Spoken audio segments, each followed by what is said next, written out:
Well, good morning, everyone. Please come on in and find a chair and make yourself comfortable. Welcome to the very first public hearing in the City of Calgary for the Electoral Boundaries Commission. First of all, I want to thank each of you for coming, and I know more people will be coming, and the expression of interest and the full schedule of presenters encourages this commission that Albertans and particularly Calgarians are concerned about this very important issue of redrawing the boundaries in Alberta. By way of introduction, my name is Justice Dallas Miller. I'm the chairman of the commission, and I also serve as a justice of the Court of King's Bench in Southern Alberta. I want to introduce the commissioners to you. To my immediate left is Susan Sampson, a longtime resident of Sylvan Lake, Alberta, and an experienced municipal councillor, and she also served a 4-year term as mayor of Sylvan Lake. She also volunteers and was a business owner in Sylvan Lake, and for her volunteer activities, she was awarded the Citizen of the Year and also received the Queen Elizabeth II Diamond Jubilee Medal. She continues to volunteer in her community with a special focus on public health care. To Susan's left is John Evans, KC, a lawyer, an experienced litigation lawyer who conducts trials across the province, but with a focus in the Lethbridge office of Stringham barristers and solicitors.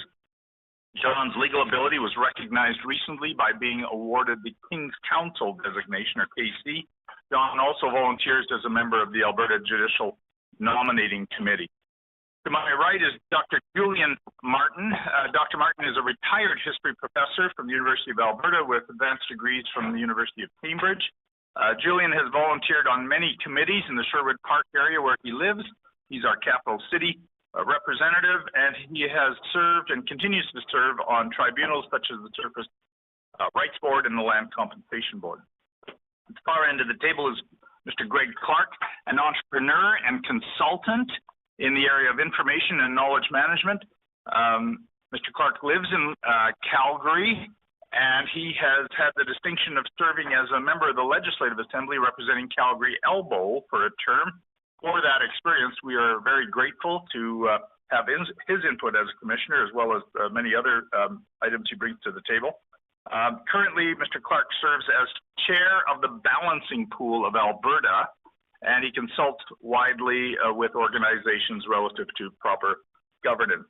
We are your Electoral Boundaries Commission from across the province, and with varied interests and professions and life experience to bring to this issue. The Electoral Boundaries Commission, as you see on the slide, is an independent body established by the Legislative Assembly of Alberta.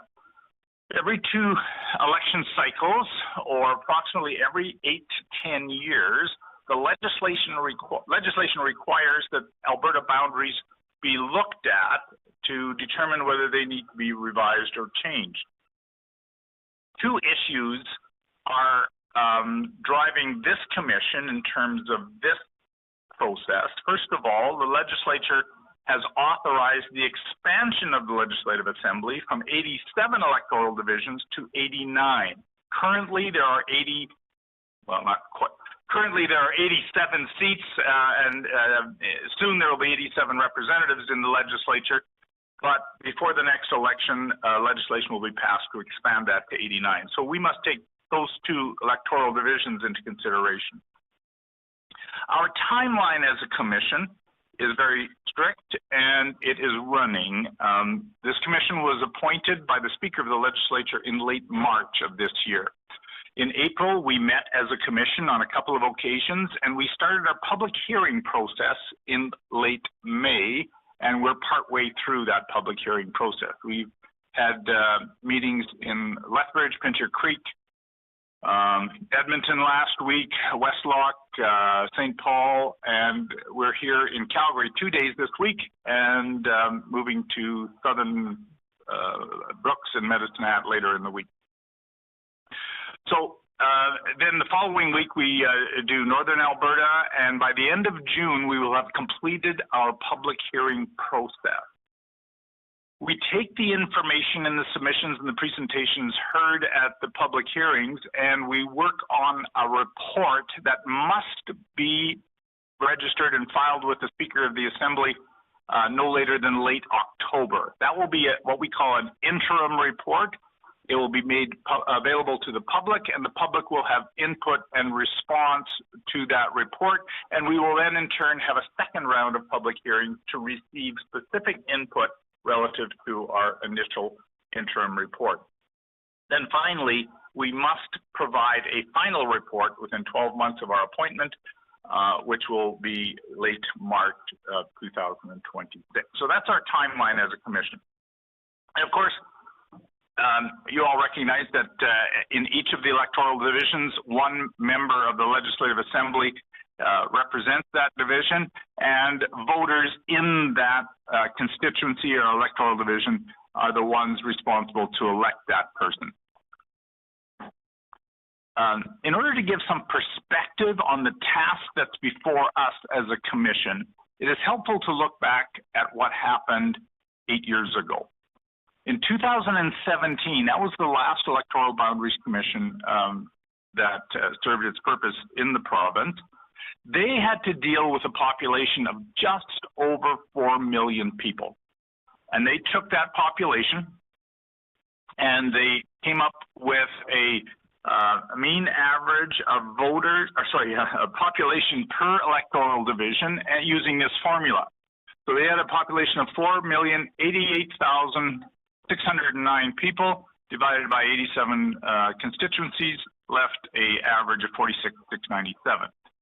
That's not the exact amount that is in each electoral division. There's a target population or range that we are concerned about, and that can vary from as low as -25 of that figure to +25. So you can see those figures, 35,023 to 58,371.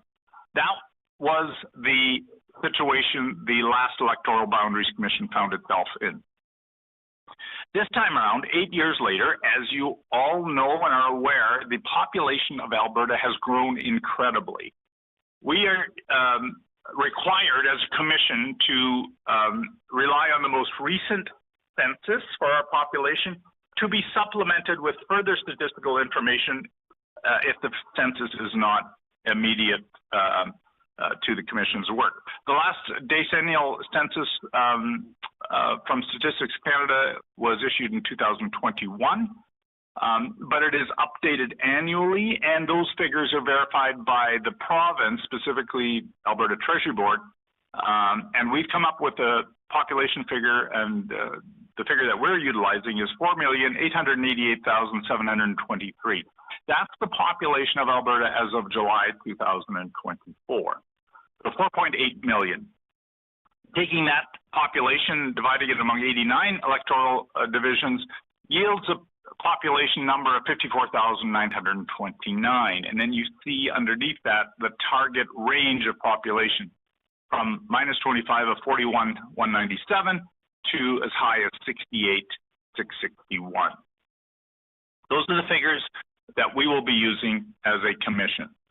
And of course, the growth has not spread evenly across all electoral divisions, and that makes our job somewhat of a challenge. But our task is not to ensure that or implement the principle of one person, one vote. Our task is to provide boundaries that that give us effective representation. In completing our work, we will be considering several factors. In addition to the presentations that we hear throughout our touring the province last month and this month. The factors specified in the legislation are, of course, we take into consideration the relative density and sparsity of population across the province. For example, we were in Drumheller yesterday. Drumheller does not have the population growth challenges that Calgary does. Goes without saying. So we have to take the sparsity and density of population into consideration. As well, we take into consideration common community interests and organizations that criteria will be no doubt important in Calgary ridings. As well, we take into consideration geographic features across the province. That is most prominent in electoral district divisions outside of Calgary and Edmonton. Communication and transportation lines across the province is also a factor that we consider. Our ultimate goal is to create understandable and clear boundaries that provide effective representation for Albertans. Finally, we are entitled to take into consideration other important and appropriate factors that we determine are essential, and those factors, no doubt, will be gleaned from the vast number of public presentations we conduct. So this is an opportunity to hear from Albertans. We are on the road the last 3 weeks and the next couple of weeks to hear from Albertans. And that gives us an opportunity to hear from folks like you who are present. I can tell you that we have a full day today. People signed up for all afternoon and indeed this evening, as well as all day tomorrow. So thank you everyone for coming and for being willing to participate. So as we start our day today, I'm going to call upon our first presenter, Alison Leonhardt.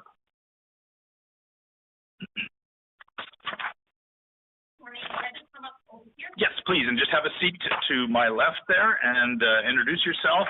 On the left side, yeah. Normally we have a timeline of 7 minutes with a 3-minute exchange. We haven't been strictly enforcing that, so make yourself comfortable, take your time, and identify yourself and begin your presentation. Oh, perfect. Well, thank you so much, Justice Miller.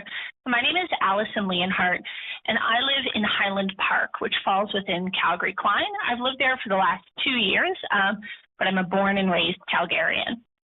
So Calgary Klein lies in the heart of central North Calgary. It's characterized by mature tree-lined streets, post-war bungalows, vibrant parks, and a strong sense of community.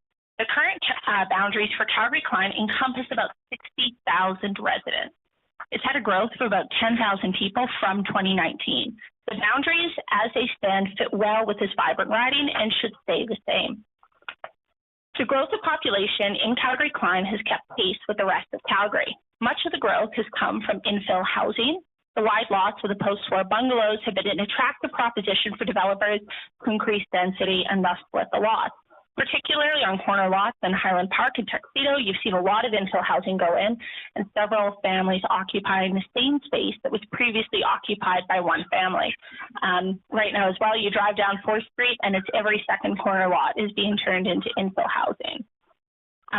To move across the Deerfoot, the population projection for Mayland Heights shows the community growing at a rate of 1 or 2%, according to the City of Calgary population projections. This is much below the growth rate for the rest of Calgary, and much below the growth rate for the rest of the riding, meaning that leaving this neighborhood in the community will not greatly increase the resident population of the riding over the next 10 years. However, areas such as Tuxedo Park in Winston Heights are expected to see substantial growth with an over 10% population increase, again, according to City of Calgary statistics, which I can share with you afterwards. Keeping communities such as Mayland Heights in the riding help keep the population growth in the riding proportional. With Tuxedo forecasting growth at such a high rate, it makes sense to keep it in Calgary Klein, as neighborhoods to the south of it, such as Crescent Heights, are forecast to have quite a large population increase that will outpace Calgary's population projection. And yeah, I'll share charts with you afterwards. So looking at the Boundary Commission's own findings, Calgary Klein has grown by about 9.8%. This rate of growth is proportional and sustainable in terms of the size of the provincial riding. Adding in new communities would skew the riding greatly and increase the growth rate to an unsustainable level and make it larger than it should be. Picking up communities to the east of the riding does not make sense, as much of the border to the east includes industrial and retail areas, and then you also have the airport there as well, north of McKnight. Picking up communities to the south, they're growing too quickly. We could pick up communities to the north or the east, and still maintain a sustainable growth rate. But I would like to advocate that Calgary-Klein maintain its current boundaries as these communities have much in common and are generally growing at similar rates. Thank you. Let me turn on this end of the table. There's be some questions from the commissioners. Mr. Evans? Growth rate. Thank you for coming. Oh, yes, no problem. And for your presentation. The growth rate on our numbers would have it at 9.8%. Yes. And in your perspective, that's consistent with the surrounding electoral districts. Yes, yeah, and with the rest of Calgary as a whole, yeah.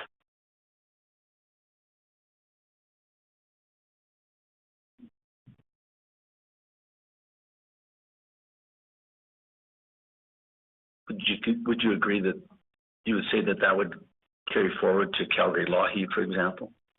Well, I haven't looked at the numbers for Calgary-Lougheed, so I mean, I'd imagine where Lougheed is situated, you'd have some density going in, but you wouldn't have like new communities being built or anything like that. Like it wouldn't be growing outwards or anything like that. Like it is fairly landlocked. Okay, thank you.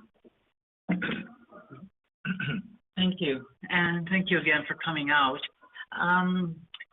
When Justice Miller started with the introduction, we talked about the number that we want to target is 55,000 per electoral district, and Calgary-Klein is sitting at 60,000 and showing growth. So hypothetically, if we had to trim back and move in and, you know, look at sharing that in other areas like Calgary Varsity, which is below, just hypothetically, I'm not saying anything more than that, where do you see in your riding the possibility to carve off something? To carve off or something. I mean, Tuxedo, I would think would make sense. The only challenge is the population growth increase in Tuxedo. I would say that that's a little bit different than the rest of the community, partially even down to how the streets are they're laid out differently than when you get into, say, Winston Heights, Highland Park, or North Haven, or Collingwood. So, right. Okay. Thank you very much. Thank you. Dr. Martin? Thank you, and thank you. And as you can see, Calgary is growing everywhere. Yes. And you're a very good example in your riding of growth, upward pressure on the sort of the target boundaries. And so that's why my colleague was asking a question.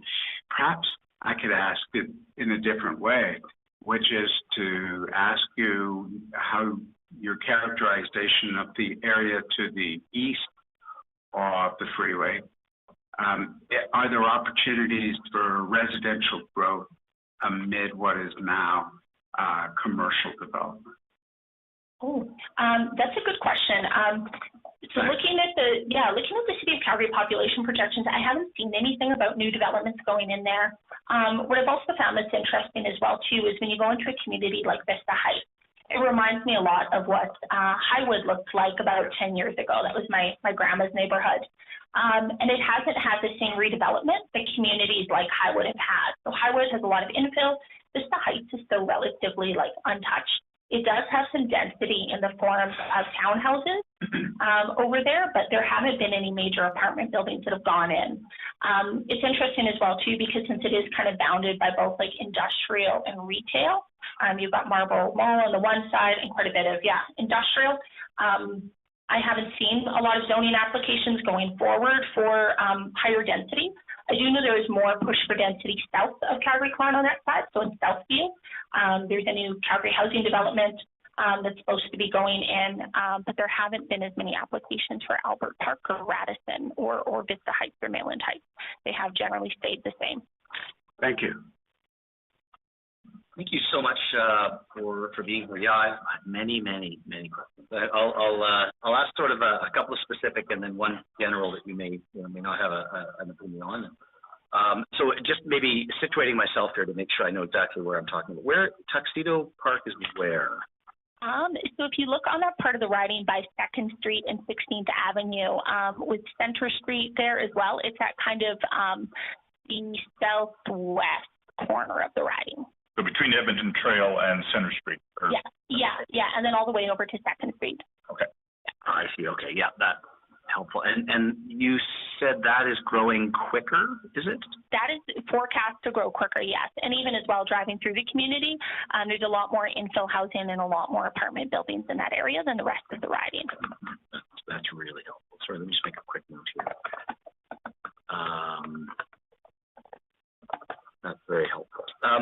So that then actually leads nicely to a next question, because I look at a lot of the neighborhoods up towards State, even the parts that Commissioner Sampson mentioned off towards Varsity and the university. A lot of those neighborhoods are, like you say, that sort of post-war single-family bungalows. What, if any, opinion do you have on the impact of the blanket rezoning, of turning some of that into increased density? Do you see that happening? What's your thought on that? Yeah, so that's definitely happening.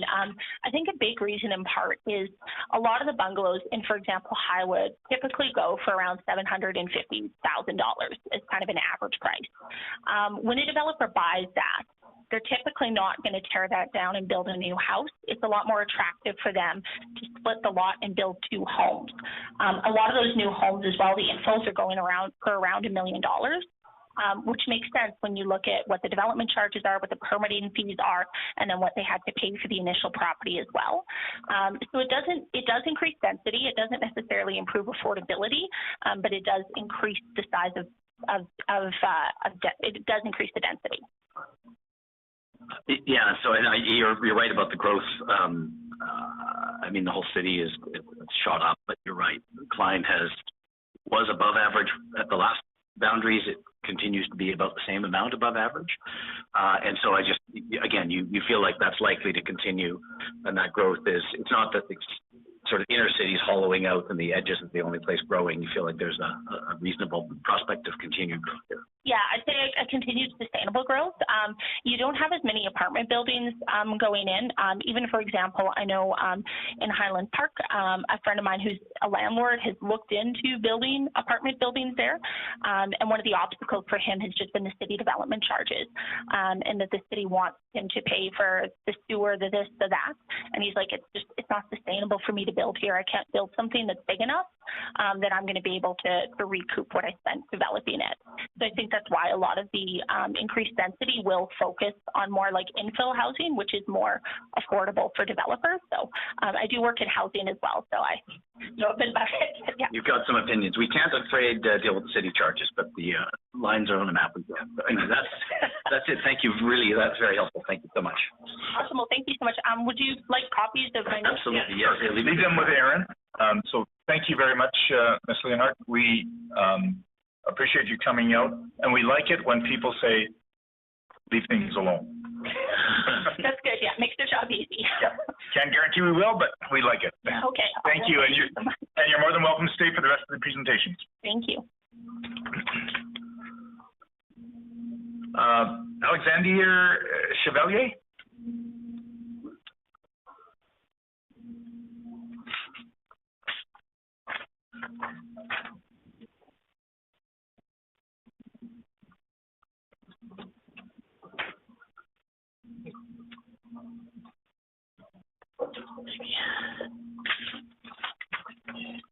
Good morning.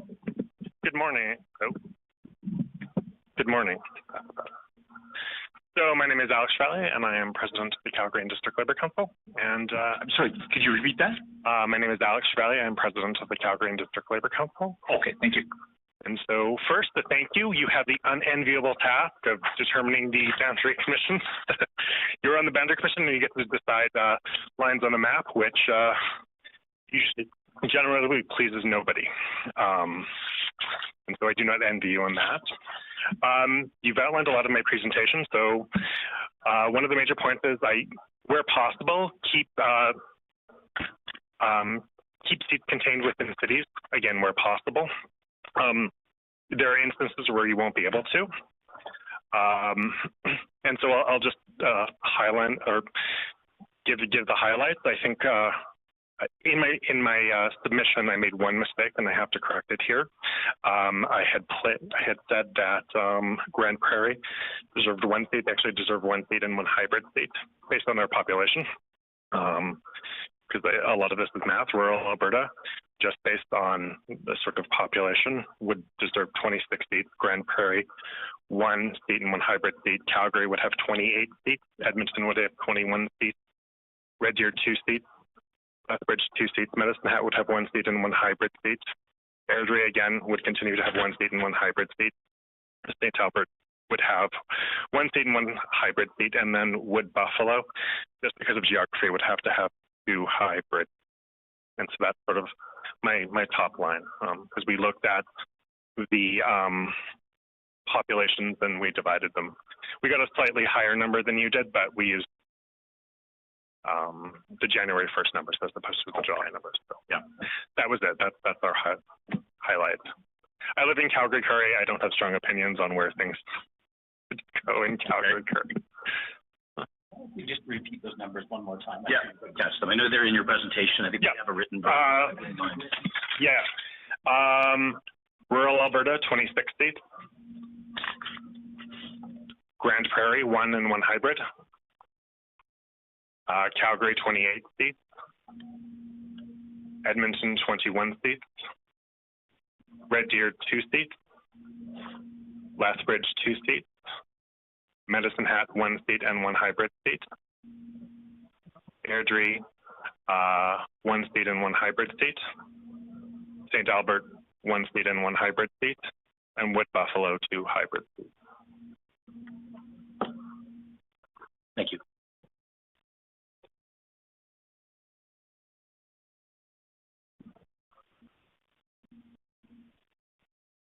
Did you have an opinion on Sherwood Park? At Sherwood Park?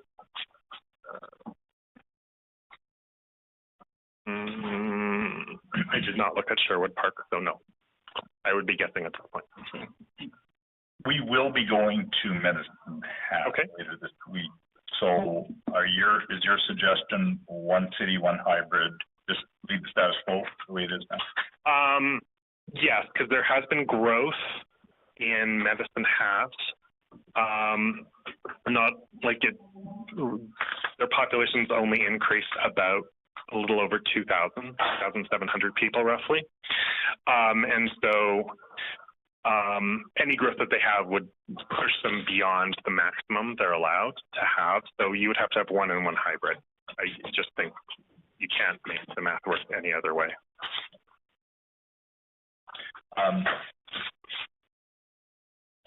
Of your proposal, it takes into consideration the 2 new electoral divisions, obviously, because I quickly did the math to make sure I had it even tonight. Does it involve extracting any further ridings out of the non-Calgary Edmonton area? Does it involve subtracting? Yes.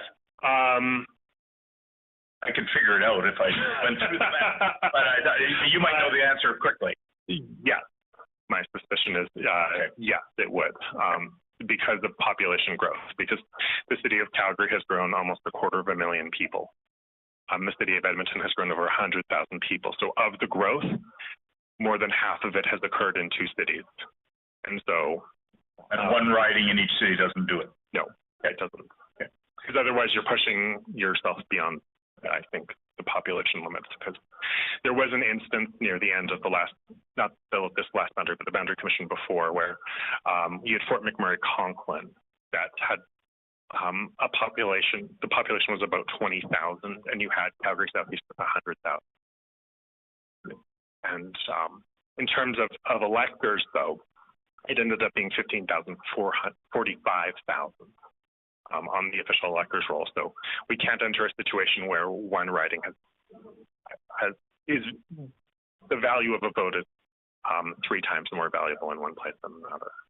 And so this is the unenviable task, because population growth is unpredictable, and it can slow and it can rapidly increase. Thank you for your empathy. I'm going to start. I usually don't interject right away, but Mr. Clark, you. No, I did interject, by the way, and I apologize for jumping over, but no, that's fine. I answered my question. Thank you. Dr. Martin? Just a comment that I'm grateful that you recognize the difficult position we're in is kind of, we're going to be treated like the way you treat your dentist. You don't, you know it has to happen, but you don't like it. And if it was just about the numbers, we'd hire a computer, not have a commission. And so clearly, and the Act is very clear about the range of factors that we are to weigh, so we can juggle all the balls in the air at the same time. Yeah. To that, what I would say is there's actually a quote I included in my relative parity of voting power is a prime condition of effective representation. Deviations from absolute voter parity, however, may be justified on grounds of practical impossibility or the provision of more effective representation. Factors like geography, community history, community interests, and minority representation may need to be taken into account to ensure that our legislative assemblies effectively represent the diversity of our social mosaic. Beyond this, dilution of one citizen's vote compared to with another's should not be counted on. Can I follow up on that? Sure. We're not talking voters, we're talking population. And the case law is about voters. So we have a difficult set of analogies to build. But the Act talks population. Yep. And so reliance on the case law, very famous cases about effective voter parity and the like, the Saskatchewan reference and so on, not directly relevant. It informed the legislation, though. Maybe. No, it did. But it's not in the Act. Okay. You read the Act, they do not use the word voter. Susan? Thank you. Thanks for your presentation. I did, the reason, and my apologies, I jumped in on the Sherwood Park because somebody else had laid out the numbers for the ridings based on the big city and mid cities. And so I was just checking off on my notes here, and you're pretty darn close, but they did include Sherwood Park. And honestly, if it was just the numbers, I think we could wrap it up tonight, but it's not that easy. And I appreciate because we're all on the same page, and that's an excellent starting point. And then the details go from there. Thank you. Kevin? Thank you. Thanks for your presentation. I'm interested in your calculations and I want your perspective on the positives and the negatives of the hybrid riding. From you know, in terms of looking at that, looking at the numbers, but it's more than just numbers. I think that's clear. So I want to know, is it a necessary evil? Are there advantages, disadvantages? Have you contemplated that? Have you thought about that? So with a hybrid riding, there's no good way to do it because I'll take the example of Airdrie, which has a population of about 88,000. It's far too big to contain one riding. You would be breaching the population limit. And so you have to have a hybrid in some way.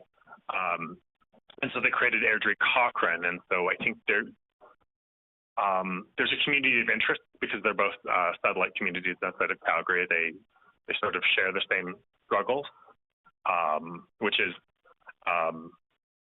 advocating with the provincial government for things like hospitals and healthcare. And they won't they share the same struggles of trying to do economic development outside of a large center. And so you can create those communities of interest together. In terms of effective representation, in terms of the Airdrie case, it's hard to say because I don't know how well represented. Somebody might get the short end of the stick. Like if you have 15,000 people in Airdrie and the rest are in Cochrane and in the rural areas surrounding, somebody might not feel as well represented. But it's determining what the least bad option is. I mean, let's look at a specific example, and, you know, sort of segueing off the Airdrie, and tell me why you would think there would be a significant difference between the interests of the community interests of Calgary Northeast and any of the Airdrie riding, or a hybrid riding, or Airdrie itself, because it would seem to me that geographically they're very close. They would also have the same issues that you were talking about in terms of economic development. Strangely enough, oftentimes satellite communities and cities compete for economic development in odd and strange ways. And there's also competition for provincial subsidies, because Airdrie for the last forever has been struggling to get a hospital. And I'll use a hospital as an example. And Calgary's also been struggling to add additional hospital spaces, because we still have fewer hospital beds than we did in 1993. And so if you have a hybrid Airdrie Calgary riding, how then do you manage those competing interests? Well, I mean, based on what you're talking about there in terms of competing interests, there would be competing interests between Calgary Northeast. I'll pick any Calgary riding, but let's go to the center of the city and we'll say Calgary Mountain View. They would not have the same interest. They would have similar interests in that they both live within the city of Calgary, and but that's like saying you and I are both white, and so we have that interest. No, because they're represented, and so, for example, they would both advocate for additional transit dollars. So because would they? The center of the city would have less interest in transit than the external. No.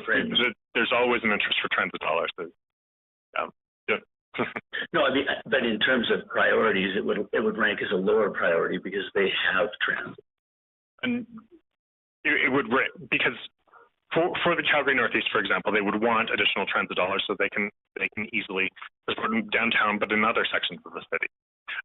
My point would be this: that our priorities, however we list them off, depending where we're located in the city, on the fringe or city center, the weight, how you would weight them would be different. You would agree with that? Okay. Isn't that exactly the same with respect to a hybrid riding or even a rural riding? Many of their interests would be on that list. They would just be weighted differently. Isn't that just a factor of what the elected representative has to deal with, regardless of the riding they're in? I would simply suggest that within Airdrie in a rural context, the economic development factors are different than they would be for Calgary. That's all. And a lot of other factors would be different. And that would simply be what I would say. Mr. Chevalier, thank you very much for coming. We run into the time limit here, but could you just remind us, first of all, did you relied on the January 2025 numbers in your report, so acknowledge there's a slight difference there between what we're relying on. And secondly, what office, are you from the Calgary office? Yeah, my office is in Northeast Calgary. Yeah, okay. Well, thank you for giving us this 30,000-foot level of the province and for presenting. Very much appreciated, and we have your written presentation, and so thanks for coming. You're more than welcome to stay for the rest of the presentation. Thank you so much. Our next presenter is Mr. Kevin Van Comet. Kevin, right?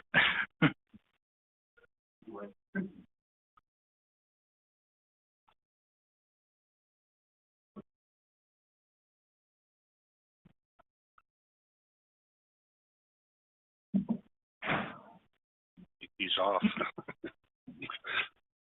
So my name is Kevin Van Comet, and I live in Calgary Varsity. And I also have a farm near Pincher Creek in Livingston McLeod. So I have a foot in each area, so to speak, and I have one of my children lives in Calgary and the other lives in Pincher Creek. So I'm back and forth all the time. I'm very familiar with both of them. The task of setting electoral boundaries, to me, is a blend of principles and pragmatism. I think you probably appreciate that. And I think attaining effective representation is through creating electoral divisions of equal voting power unless justified by identified and weighted factors in each division, and with the objective of keeping the population deviations as small as possible. In doing so, you are bound, in my view, by the Supreme Court decision and by Alberta legislation. I'm going to skip over the part of reading into the record what Justice Beverly McLaughlin said in the 1991 decision, because you've already had that today. By the way, she's from Pincher Creek too. By the way, she's from Pincher Creek. I'm well aware of that. I can go into the history of that, but I won't. Anyhow, so the Supreme Court, to me, was very clear that the primary condition of effective representation is an equal voting power, and that any deviations should be limited as much as possible and can only be justified to enable more effective representation. And I've read through the entire decision of the Supreme Court and the dissent and everything else, and I think it's very clear. The intent is to achieve parity and only moving away from parity when justified. And justification does not mean that just so long as the population is within plus or minus 25%, it's okay. Justification means a measured and appropriate adjustment from parity to address identified issues in an electoral division. For me, the myriad of conditions identified as impacting effective representation would easily fall within a variance from parity of plus and minus 10%. Given the quotient of 54,929, this means being over or under by 5,493. That's a wider variance, for example, than the size of most Alberta towns, which on average in 2021 was under 4,500 people. And so you wouldn't split a town on a boundary, which would be a community of interest with a boundary. In cities and metropolitan areas, I think a smaller variance is possible and reasonable, out 5%. I thought about whether there was a de minimis pragmatic variance, and I would think that it would probably be of the order of plus and minus 3%. Perhaps the only condition that may warrant a wider variance than, say, the plus or minus 10% is where the population density per square kilometer is much lower than the average for electoral divisions outside of the cities and metropolitan areas, and so where the geographic size becomes very large. The Commission should review and publish the square kilometers, the geographic size, if you will, and the population density of each electoral division. I haven't seen that in the past, and it would be most helpful if it was there. The two northern exceptions are extreme examples of why this is necessary. There are other divisions which are geographically large and so have low population densities. West Yellowhead and other northern ridings, Livingston, McLeod, Drumheller, Stettler, and some other southern ridings. The Commission could pragmatically develop a matrix of allowed variances for a range of low population densities as guidance for fairly allowing appropriate deviation. Concerns about size indicate to me that Section 15 of the legislation needs to be reviewed regarding division, geographic size, and population density to provide guidance to address a wider range of size-related concerns than just the extremes. Another principle to think about is to recognize that the process uses population as a proxy for the number of eligible voters in an electoral division. A possibility would be to allow a deviation in an electoral division to better reflect the number of eligible voters. census population data, of course, includes those under 18 who are ineligible to vote, as well as non-citizens who are also ineligible. The assumption should not be made that the demographics in each electoral division are the same. You may have the same number of people, but very different demographics and hence very different numbers of eligible voters. Population across the province varies greatly. From the 2017 Commission, which used 2016 census data, to the estimated 2024 data, the change overall is plus 20%. The range of that change across the divisions was from minus 1% to 111%. Amazing. The legislation requires the Commission to regard population growth. Theory would say if you expected above average population growth in the division, you should adjust its starting size downward to try to accommodate future growth. The key to this, of course, is to recognize where higher growth may occur. The population changes noted above would suggest, for example, urban areas and on the periphery of urban areas where a municipality may have annexed land for future development. The toolbox the Commission has is limited in that the government has preset the maximum number of electoral divisions. It would be more effective to meet the needs of effective representation and voter parity if future governments allowed the Commission as an interim step to recommend the number of divisions to achieve the objectives. Increasing the number of divisions, for example, could reduce the cascading changes to borders by better adjusting to local changes and keeping electoral divisions much smaller. There are trade-offs, of course, and compromises, but fettering the Commission in this way is unwise. Thank you. Thank you very much, sir. Sir Evans, any questions or comments? No, thank you for your very well put together submissions. Thank you again. I thought your thought process and interpretation of what we're working with is very good. And I think that I made some notes for myself because although it's out of the authority of what we can do, we can certainly list in the report, both interim and final, some of those areas that you're suggesting. But if we had the tools, we could do a better job. Because the thing that I'm really struggling with is that cascading effect. So thank you for that thought, those thoughts that you put together so well. I think that's appropriate because I think you may have legislation and things like that, but you're on the cutting edge or the bleeding edge or whatever of trying to implement that. And so firsthand, you have an experience of what works, what doesn't work, what should be changed, what, that kind of thing. Exactly. Yes. Thank you. Dr. Martin? Thank you. And thank you for your brief, and I hope we have a copy of it because it is obviously a very thoughtful assessment of what you termed our toolbox and how it could have been more robustly designed.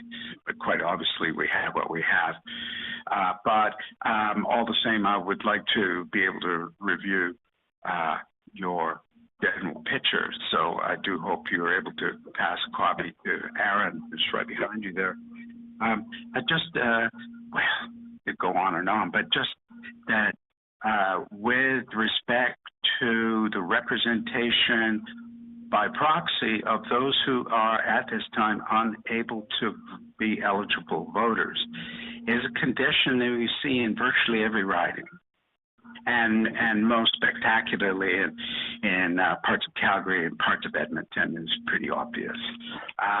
And so a representative on the one hand, but the pool of eligible voters in those districts carry the responsibility of all those who cannot vote. And so it's a high degree of responsibility, although I'm not sure they quite think about it that way sometimes, but that's never going to be eradicated from a province like Alberta, there are always going to be people in the population who are not simultaneously in the eligible voter pool. And so we have to accept that as part of understanding effective representation in Alberta. And as you heard me say before to the previous gentleman, with some anguish, the Saskatchewan reference and other case law is not immediately pertinent to the particular expectations of the Electoral Boundaries Act. I guess I would say in regard to the eligible electors, as I look at the demographics, and that's the point I was trying to make, the demographics across the divisions are quite different. And as I spoke before, I'm very familiar with Pincher Creek area and Livingston, McLeod. And if you look at what's kind of termed the hollowing out of the population, is that, and that's pretty typical across a lot of rural areas, and where you find that, the children are growing up, they go through high school, and then they disappear. They go off to university, they go off to find work elsewhere, and you find that, you've got that hollowing out, and then the population is sitting back there again at age 60 and up, say. So a whole bunch of your voters that you would normally have, say you had the city of Calgary, you get it the opposite way, where there's a ballooning out of those eligible voters that are in that range. And so my point is that if you were looking at the possibility of doing an adjustment, if you will, because a lot of those, when you go into rural areas, for example, you take the town of Pincher Creek and Clare's Home is the same. They have an awful lot of seniors residents, and they have that because the amenities of the hospitals and things like that are there in those towns. And so you have a wide range of those people, but those people also vote. That's what they do. And so my point was that if you ever were trying to close the gap from getting away from the proxy today, and I do understand your point, that you could perhaps in the future have some kind of adjustment to that. I did look at Alberta Elections website, and they do have the elector count. I found it because I looked, for example, at the three upcoming by-elections, and I, two out of the three in terms of the numbers made sense, but one I would say would be wonky, and so I didn't know what the validity of that data was. So that would obviously be one of the concerns you would have. Clark, thank you. Well, thank you. The voters versus population thing in some ways is a bit of a red herring. MLA represents all of the people in that constituency, whether they're voters or not, and our anchor is population. It's on the maps, and well, I think it's driven by the data. Yeah, it is, and I think we all agree. Like you referenced it, and a couple of presenters here today have, and the population growth in Alberta has been vast. The population growth in Calgary and Edmonton specifically has been remarkable, like historic all time. Right. I don't anticipate that will continue exactly, but it's really kind of put us behind the eight ball, right? You've got some constituencies that are just almost double, and that we just, it isn't only a numbers game, but I think it is first a numbers game. And then there's mitigating factors in terms of effective representation. So in all of that context, I guess I'm just curious if you can just expand a bit on your thoughts on hybrid constituencies versus clear communities of interest being together. And maybe I guess I didn't ask it of the previous presenter. Why do people live in Airdrie, not in Calgary? Why do people live in rural Alberta, not in Airdrie? Any thoughts on what connects communities and how we might want to think about that? Well, I think it's pure and simple as probably economics and lifestyle. And you live where you live, and you have a family, and you want to have a house, and you want to have a backyard. If you can't afford to have it in Calgary, then you perhaps consider Airdrie or Cochrane or wherever. and because then you can get the property you want and the amenities you want, and at a more affordable price to you. And for somebody starting out, you know, like, we're not going to talk about affordability, but for people starting out, these days I shake my head because I think it's almost impossible for somebody starting out to put together a down payment for a house or anything like that. And if a property is available outside the city and it's $200,000 or less than you can get in Calgary, that is a very big deal. I don't know if that answers your question. It does help. Yes, thank you very much. But you talked about hybrids, and I guess I was talking to somebody earlier, and I said, you know, to me, it's sort of like layers. And you know, to me, there's not a lot of difference between the people in the city of Calgary and the immediate layer of residences, if you want to call it that are outside. So if you're in a Chestermere, or you're in an Airdrie or a Cochrane, I would submit that you're not too far different than what you are as a Calgarian in terms of what is there. I think it's the sort of thing, if you want to call that a hybrid, I think that makes sense.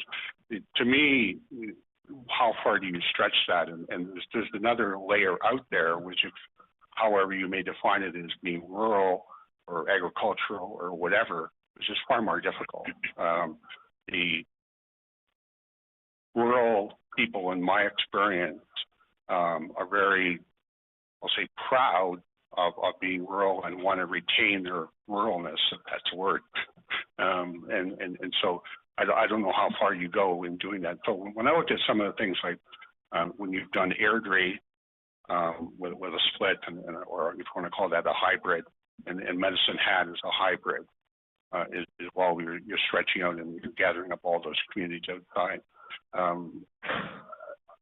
think the further you are away from that urban core and fringe, the less you are going to be similar. Well, thank you very much, sir. Time is our enemy here, so I'm going to have to cut you off. A couple of things, though. Thank you for your big picture and somewhat philosophical, but getting it down to the pragmatism as well. Your comment about the square kilometers, I think we will discuss that. That's kind of a novel little indicia that doesn't hurt that much for us to include. So we'll discuss that. Yeah, like, to me, what was important there is when I looked at example at the exception, and it talks about something being 15,000 square kilometers and things like that. Well, I had nothing to compare that to sort of say, oh, so the two exceptions, do they meet that criteria or do they not meet that criteria? Yeah. And then one other thing, in your written submission, do you have your comments about section 15.2? Yes, I do. Okay. So what I read out there is what. Okay. Thank you. Make sure we receive a copy of that. Thank you again. Thank you. Our next presenter is Linda Gould.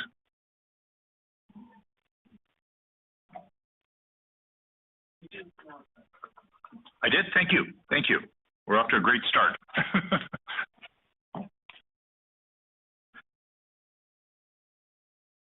So I live in Cambrian Heights, and I've lived there since 2001. And Cambrian Heights is part of Calgary Klein. I'm a practicing lawyer and a family lawyer, so I too am like the dentist. I sympathize very much with that earlier comment. I make that comparison all the time. Nobody wants to see me, but they're always happy I'm there. So Calgary Klein is over the 55,000 or so limit that I understand is the goal, but within the 25% deviation. And I'm not going to be able to give you the kinds of statistics that the other speakers have given you, all of which were excellent. I'm just going to give you a bit of a snapshot of Calgary Klein. I've lived there for a very long time. And I would agree with the previous speaker about Tuxedo being one of the few areas that's a little bit different from the rest of Klein. Klein has a lot of different communities. We cover 3 different quadrants of the city, mainly northeast and northwest, but a lot of different but very distinct communities. And I'm in one of the communities that, again, was described by that first speaker very well, post-war, 50s bungalows, we have 50-foot frontages. We were one of the communities that was the most annoyed about the bylaw changes in terms of development because, you know, people move into communities for a reason. I bought my house because it's a tree-lined, older street with a big frontage and lots of parking, you know, various amenities that may not exist if we get a lot of extra development there. And we're also a community that's often referred to as a complete community. We have everything within Cambrian Heights that you could possibly need, right? We don't have to go outside of our community to get anything crucial. And we're one of the greenest communities in Calgary. And again, that's to a lot of us who live there. And many of us moved there because it's close to downtown. So that's certainly my reason, because that's where my office is. I would make two submissions today. One would be, I would ask the Commission to seriously consider any deviations into the sort of split ridings that we've heard talked about where they're partly rural and partly urban. I would encourage you not to do that except where necessary, because city concerns are very different from rural concerns. I grew up in small town Alberta. I come from a family of farmers in the US. I'm very familiar with both city and a more rural community, and the interests are very different. I don't think anybody would disagree with that. And the biggest change since the last Boundary Commission, as I understand it, is that the population increase, which is large across the province, is much larger in Edmonton and Calgary, which would suggest that city voices need to be heard more, if anything, at this time. And secondly, I would encourage the Commission to keep communities together that are like. And so, much like the first speaker, who spoke so much about the cohesiveness of the Calgary-Klein larger community, despite the fact that we have a number of discrete communities within it, I would second that. And another piece of information about that community is that we have several bilingual schools. We have a Spanish one, Spanish-English, we have a Mandarin-English school, and we have two Muslim schools that also teach classes in Arabic. And all of those schools tend to have constellations of like community around them. Because if you want your child in a school like that, in a Muslim school, for example, you also want to live close to it. And you also want to live within your community in many cases, your cultural and religious communities. And so those are citizen voices that are fairly cohesive in many cases, not identical, none are identical. But those communities need to stay together. And I would agree with the first speaker that Calgary-Klein, because it's in the particular demographic that it is, does not need to be expanded or shrunk, that it should stay exactly as it is.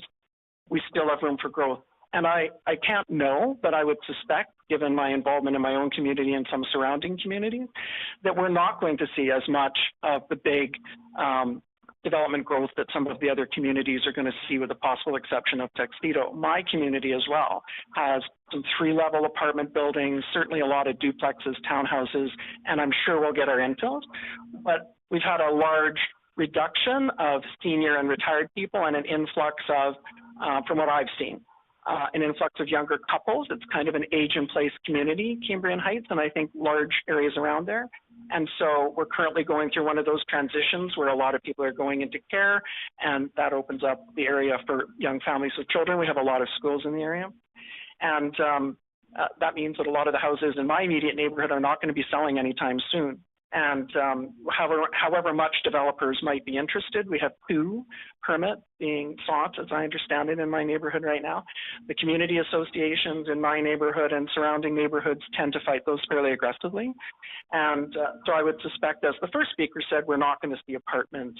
We're not going to see major development. We're going to see low-grade development, if anything, which means a slower increase in population.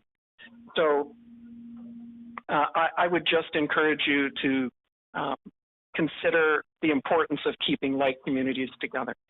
Those are my suggestions. Thank you very much, Ms. Gould. Very much appreciated.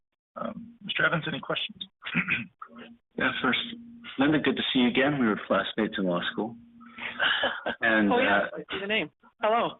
I've got a question with respect to the Horizon area. Is that a growth area in Klein? I'm not enough on the statistics to know that, sir. I don't know whether or not it is or not. I know the more inner city neighborhoods incline much better in some of the northeast neighborhoods. What about Southridge? That first speaker would have been in a much better position to answer that question than myself. You're more familiar with I think you mentioned the Cambrian Heights area. Yeah, that's where I live. What's the significance difference in the community of interest test between, say, Rosewood and Capitol Hill? Rosewood would be wealthier than Capitol Hill. Capitol Hill has had a huge amount of development. They don't have, I don't think, a square inch that doesn't have infills on it in Capitol Hill. The same cannot be said of Rosewood. So I would think, though I don't know, that Capitol Hill's population growth has been higher than some other areas of Northwest. Okay, thank you, Linda. Thank you for coming out today. You expressed a strong opinion on like communities being kept together, and with the growth challenges in Calgary, I wonder if you could give me your opinion on how like are the communities, for example, between somebody in the north of Calgary and Airdrie? Well, I would think certainly as you get to the edge of northern Calgary, it would be closer in interest to Airdrie. But I think of it as three different kinds. I know we lump places like Airdrie into rural, but I grew up in small town Alberta. It's not the same as the agricultural communities of actual farmers. So I would say that Airdrie has different interests from Calgary and different interests from truly rural communities. And I know Airdrie, for example, has a huge problem in terms of needing a hospital. That's a major issue for them. And while we would all like more hospitals, they have a bigger problem with that than any community in Calgary. Yes. Thank you. Thank you. Dr. Martin? No, thanks. And again, and I think I've asked this previous, as I'm just getting my head around the different communities. You indicated Tuxedo is a little bit different, you said? I would agree with the first speaker, yes, but it's more developed. No, that's perfect. I just wanted to make sure I got that right and not reverse it. We've a bit of information coming at us here over the last couple of weeks. So I just want to make sure I'm not getting that back. Thank you. Thank you. I'm interested in the adjacency, although it's not directly in your ED, but the adjacency of SAIT and the effect of students seeking residences. Do you see that effect in your neighborhood? Yeah, even in my neighborhood, which is does not have a lot of student housing per se. Yeah. We do have a lot of what was originally illegal suites and now legal suites in houses in that neighborhood because we are close to both state and relatively close to the university. So we do get not as much as Brentwood or Charleswood, but we get a fair amount of students, and we have a mall that's right next to state, and there's a lot of student housing in there and a lot of parking issues in there in terms of students that want to park in the mall and go to classes. Thank you. Thank you very much, Ms. Gould. Thank you. for disturbing your practice this morning, coming. Thank you, sir. I want to jump the schedule. Who's in an urgent? Yeah. Okay. And that person's name is? Sarah. Sarah Elmaligi? Elmaligi. Thank you. Please have a seat.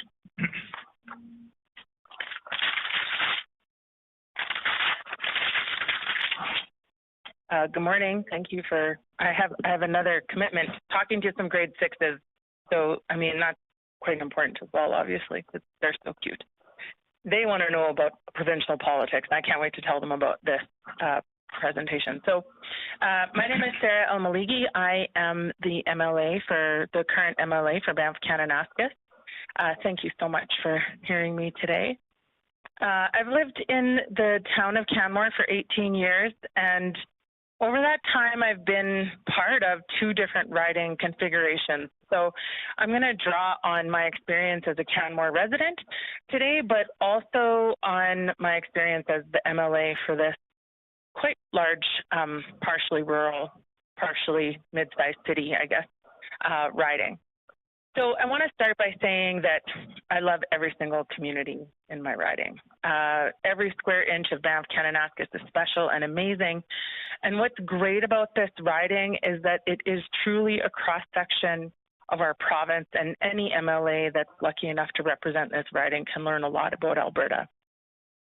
I have two main areas of comment. So my first one is around keeping communities whole, and my second one is grouping like communities together, which particularly applies to rural communities being part of rural ridings and urban communities being together in urban ridings. And I say this also recognizing that we use the word rural to mean anything that is not Edmonton or Calgary or Lethbridge or Red Deer, and that drives me insane. Rural means a lot of things, and what I love about Banff Kananaskis is that I actually have all definitions of rural in my writing, but I think we need to be careful how we use that word, because it means something very different to somebody living in Millerville who is a third-generation cattle rancher than it does to somebody living in Canmore or Banff. So the first piece I want to speak to is this idea of keeping communities whole. And I want to use the Stoney Nakoda Nation as the example here. So the Stoney Nakoda Nation is actually comprised of three nations, the Bearspaw, Chiniki, and Good Stoney.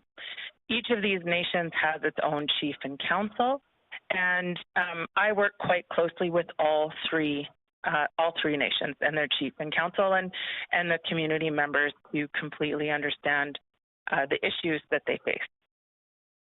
This is challenging in Banff Kananaskis because only the community of Minithini, which is Morley, is actually in the riding of Banff Kananaskis.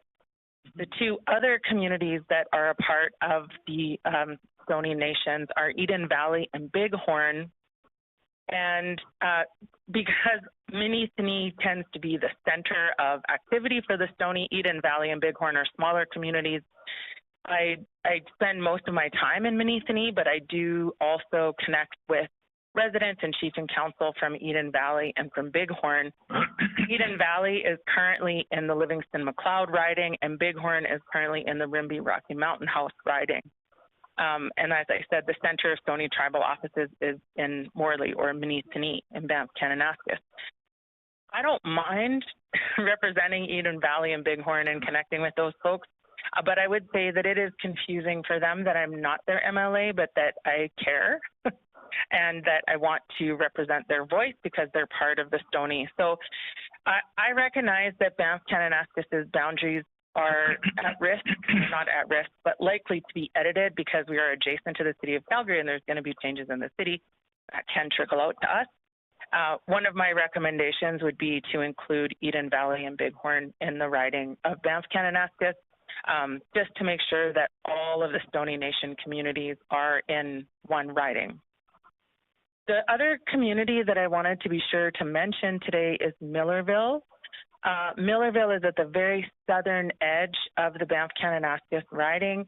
It is a large spread out community of farmers, ranchers, and acreage owners. Even though it is a dot on the Alberta map, that dot basically is the Millerville Egg Society and racetrack and a gas station or a corner store.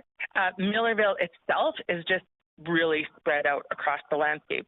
And the community of Millerville is currently split by secondary highway 549. So this really doesn't make sense to people who live there because they really do see themselves as one community. The north half of the community are in Banff Kananaskis and the southern half of the community are in Highwood. I hear all the time from residents of Millerville how that's really confusing for them. They don't know who to talk to when they have an issue. It's just kind of funny because Minister Sigurdsson is the MLA for Highwood. So people love RJ, they love me, and RJ and I get along well, but it does create confusion for constituents of who do they need to talk to when they need to talk to their MLA. Should they try to work with RJ or just should they try to work with me? And I think the Boundary Commission should really consider the nature of some of those truly rural communities that they don't have necessarily a central hub, but they have like a racetrack or an agriculture center or a stables or something that is like the gathering place for the community, but that the community, there's not like a downtown or stores or a coffee shop. So the community is spread out over a bigger distance, and we need to make sure that everybody who identifies as belonging to the Millerville community is within one riding. It's really important to keep communities together, not only to ensure clarity for residents of who they need to work with, but also this is an important part of reflecting real-world community connections and recognizing how people use and move through the landscape. My second point today is about keeping, grouping like communities together. So similarly with Millerville, it's important for people to identify with other communities across the riding. Canmore and Banff have a lot in common. Canmore and Banff and Jasper also have a lot in common because they're the tourist destinations for, you know, North America, frankly. And so there's a lot of times where I've also been working with the Jasper mayor and council, and just because their issues are very similar to those faced by Canmore and Banff. We need a riding map that is fair for all communities. And as an MLA, I often think about how I represent all of the communities across large, rural, and mid-sized city ridings.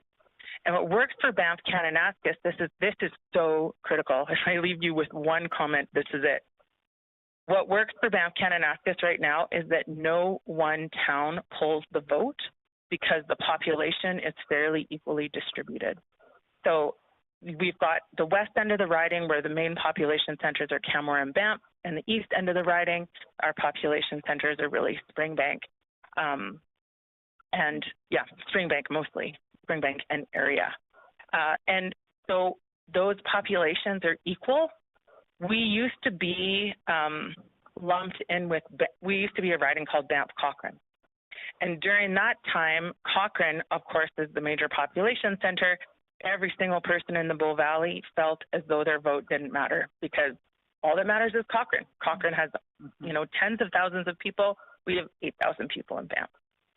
So I would just say, please don't put us with Cochrane or Airdrie. Like, oh my gosh, it has been so nice for the last 10 years to have a riding where the population is more equally distributed and people really feel like their voice and their vote matters because there's not a big town to like pulling the vote and pulling the MLA's attention also, right?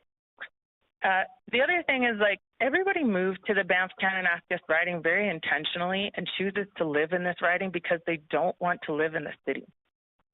So whether that's Springbank or Whitepress or Millerville and Pritis or Banff and Canmore, people definitely choose to live here. And because we're so close to Calgary, it's because they don't want to live in Calgary. So changing the riding boundaries in Banff Kananaskis to include portions of the city of Calgary really won't resonate with most people in the riding. And it creates that perception that it will become all about Calgary.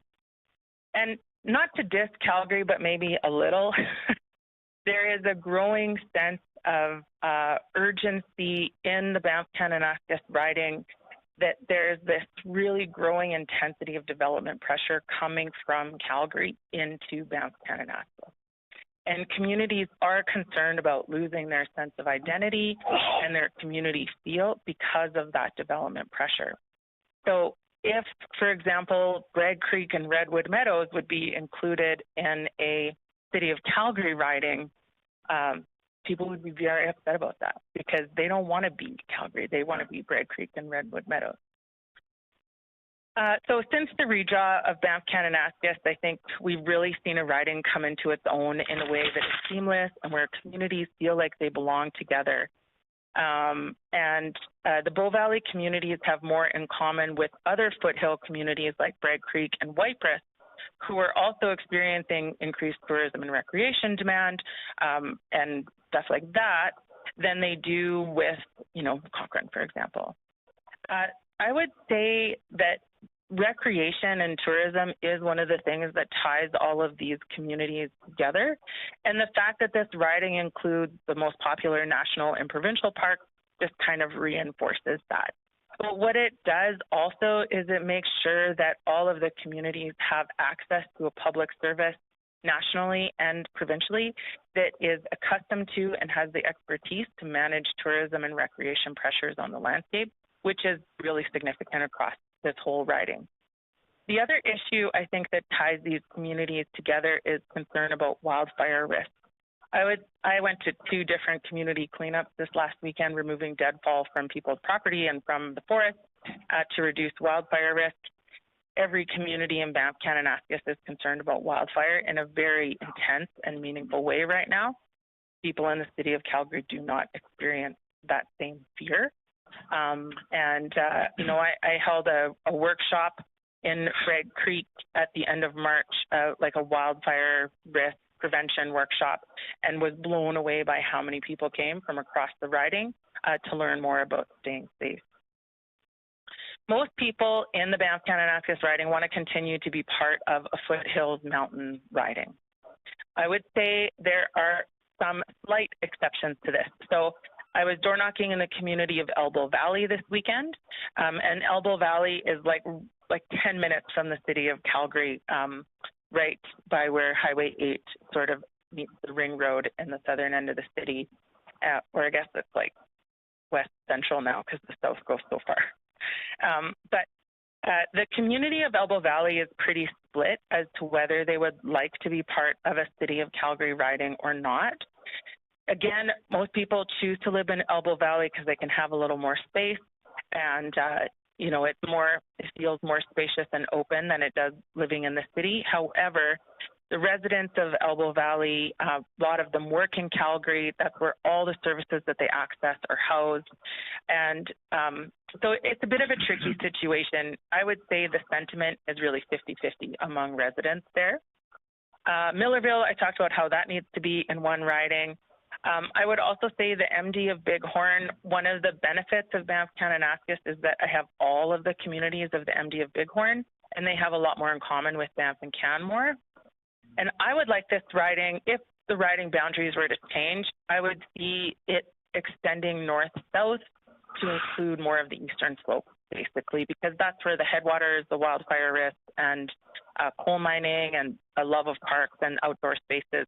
That's really what identifies with people in this area. So, yeah, that's okay. Is that my 7 minutes? Well, so, yeah, I lost track of the time. Okay. Sorry. I'm going to have to limit questions because, but thank you so much for your presentation. Have you submitted that in written form to the commission?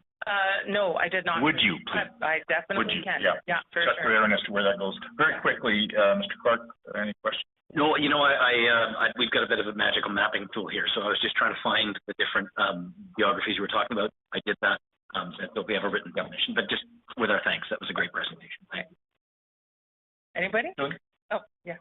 You were speaking about the work you do with the Stony. Yeah. And that it was a bit outside your riding, go to the central area at Minnesee. Minnesee is in my riding. Eden Valley and Bighorn are not. Okay, but I wanted to extend this thought. What about the rest of the Stony lands that are heading east from you? That's part of your community of interest, if you will. Yeah. Right. So the largest reserve for the Stony has 3 reserves.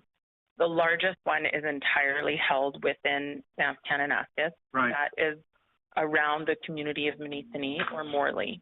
And then there's 2 smaller reserves in Eden Valley to the south and Bighorn to the north.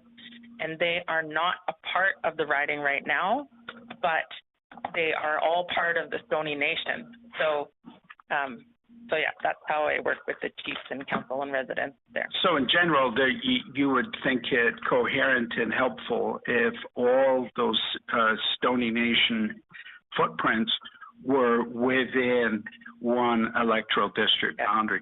Yes. So that's why I was pushing further east with Ghost Lake and so on and so forth. Ghost Lake is in my riding. Yeah. Yeah. So how far towards Cochrane do you go? To the edge of it, really, because I include all of the Ghost Public Land Use Zone and Cypress, and I love having that area in as well, because it is an area of growing recreation pressure and interest. And so it has a lot in common. And that's part of the MD of Bighorn that I was saying at the end there. Right. Like, Okay. they have a lot in common with Canmore and Banff. Thank you. One question. Thank you again for coming out. Is this too far of a stretch to include Jasper? Because I was thinking of that mountain park, the communities of interest. So issue-wise, no. I mean, issue-wise, I work with Jasper all the time because there's economies of scale to be gained by representing Canmore, Banff, and Jasper as, mountain park towns with high tourism interest. Mm-hmm. I think geographical, like a riding of that geographical size does present the MLA with some challenges of travel, but it's definitely not bigger than some of the rural ridings in the north that are also, where MLAs are also faced with that same challenge, right? So there are ways to work around that. And I think it's more important to consider grouping communities together that have similar issues. It's just so much easier as the MLA to stand up and in the legislature and say, the people of mountain communities or the people in communities in parks think X, Y, Z, than trying to find a way as the MLA to represent a small community that is so different from all of your other communities that still needs to have a voice in the legislature. But it's just really hard. As MLA, you're pulled in a million directions all the time, right? So it just makes more sense to have communities that have commonalities. It makes our job so much easier. Okay. Thank you. Anything, Mr. Evans? Do you think there's an advantage of having two MLAs representing community mountains of interest the way that it is now, or is it more advantageous to have one spokesperson? I mean, it kind of depends on who the MLA is, to be honest. Like, collaboration is a two-way street, I've come to learn, and some MLAs want to collaborate and some don't. So in some instances, I think there's benefit, and in some instances, I find it frustrating. I think it's easier to have one MLA represent all mountain communities. Okay, thank you. Okay. Well, thank you very much, and we look forward to the written presentation. Yeah, it's always helpful to have people present that drive that riding, walk those towns' sidewalks, and so very much appreciated. Thank you. Thank you very much. Say hello to the grade 6ers for us.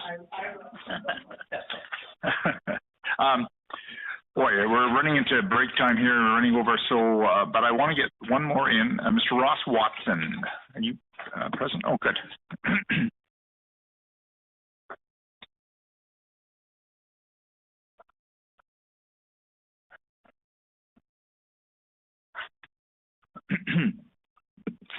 Well, thank you, ladies and gentlemen. That mic picking me up okay? Yes. Okay, great. My name is Ross Watson. I was a councillor in the town of Cochrane for 20 years, up to 2017. And my submission to you today is to consider Cochrane as a standalone electoral district. Now, we're currently a hybrid with Airdrie. And in 2016, when the statistics were used for the 2017 boundaries, Cochrane Airdrie, that riding had roughly 51,000 people in it. Airdrie East had roughly 48,000. I'm rounding these off, 48,000. Now, in the 2024 municipal census, Airdrie was showing a population of 85,000, and Cochrane was showing a population of 37,000. And based on growth patterns over the last 2 decades, for the 2027 election, Cochrane will reach a population of 46,000 people. Airdrie will reach a population of between 106 and 110,000. So to put that into perspective, Lethbridge is roughly 106,000 people with 2 elected officials. So there has been some talk today about hybrids. and they use terms like communities of like interest. But I would suggest to you that although we like Airdrie, we don't like being a part of it. And the same goes for Airdrie. And the reason is simply this. We are the two fastest growing communities in Alberta, and we are desperately competing for funding, for infrastructure, for hospitals, for public safety. So we have a rivalry much like Edmonton and Calgary. You know, we have similar situations. We are rivals for every dollar we can get. And there is a bit of a cultural difference. Sarah, who just spoke, who kind of suggested that please don't let Stanmore be a part of Cochrane, which it used to be. You know, Cochrane always used to feel that we had the short end of the stick because our MLA always came from either Canmore or Banff, and that's always where the MLA's office was. Now, with Airdrie and Cochrane, there's a confusion in Airdrie. They were always wondering why, you know, was the smaller part of Airdrie a part of Cochrane's riding? And quite frankly, after the election, the MLA for Cochrane, or for Airdrie East, really took on the burden of all of Airdrie. And for the most part, the MLA for Cochrane was seen as primarily a Cochrane MLA because, you know, when it came down to it, he had sort of one foot in Cochrane and maybe a toe or two in Airdrie. And when it came down to sort of defending either of the town's interests or municipal dollars or stuff like this, you know, I believe Airdrie felt that there was a bias toward Cochrane with our MLA. And, you know, quite frankly, I believe there was. So going forward, for clarity, I think that the people of Airdrie would find that having two representatives, and I think they could meet the threshold for two, would be advisable because it is big and it is growing. And Cochrane, you know, like I suggested, would have a population of 46,000 by the time the election comes around.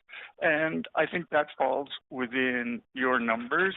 Might look a little small because I know you wanted to get up into the mid 55s.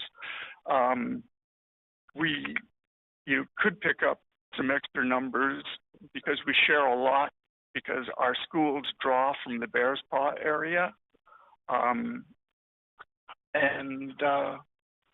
My submission basically is based on the fact that when you're talking about the two fastest growing communities within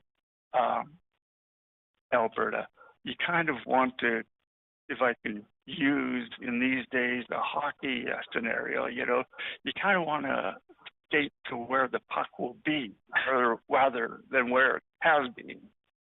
And we have some real extreme, I guess, differences in infrastructure needs.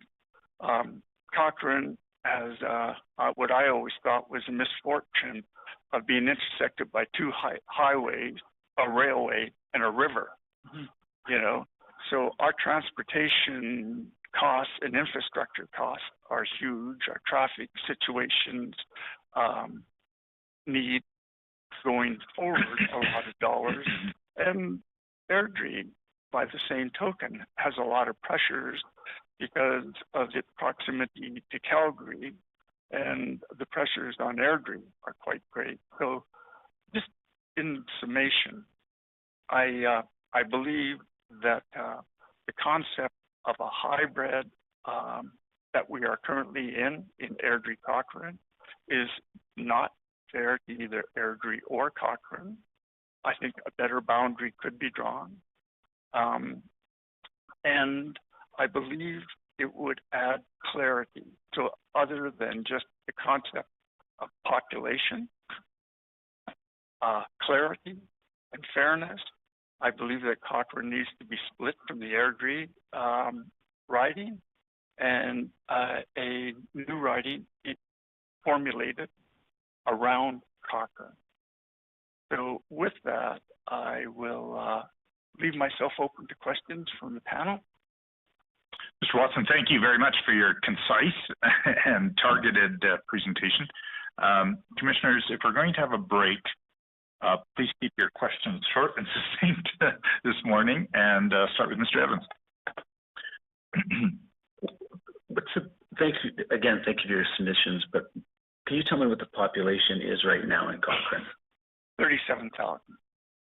And your number, you're projecting 46,000 by 2027. What do you base that on? Cochrane for the last, and I'm just going by my memory, has not dropped below 10% growth in probably 15 years. Okay.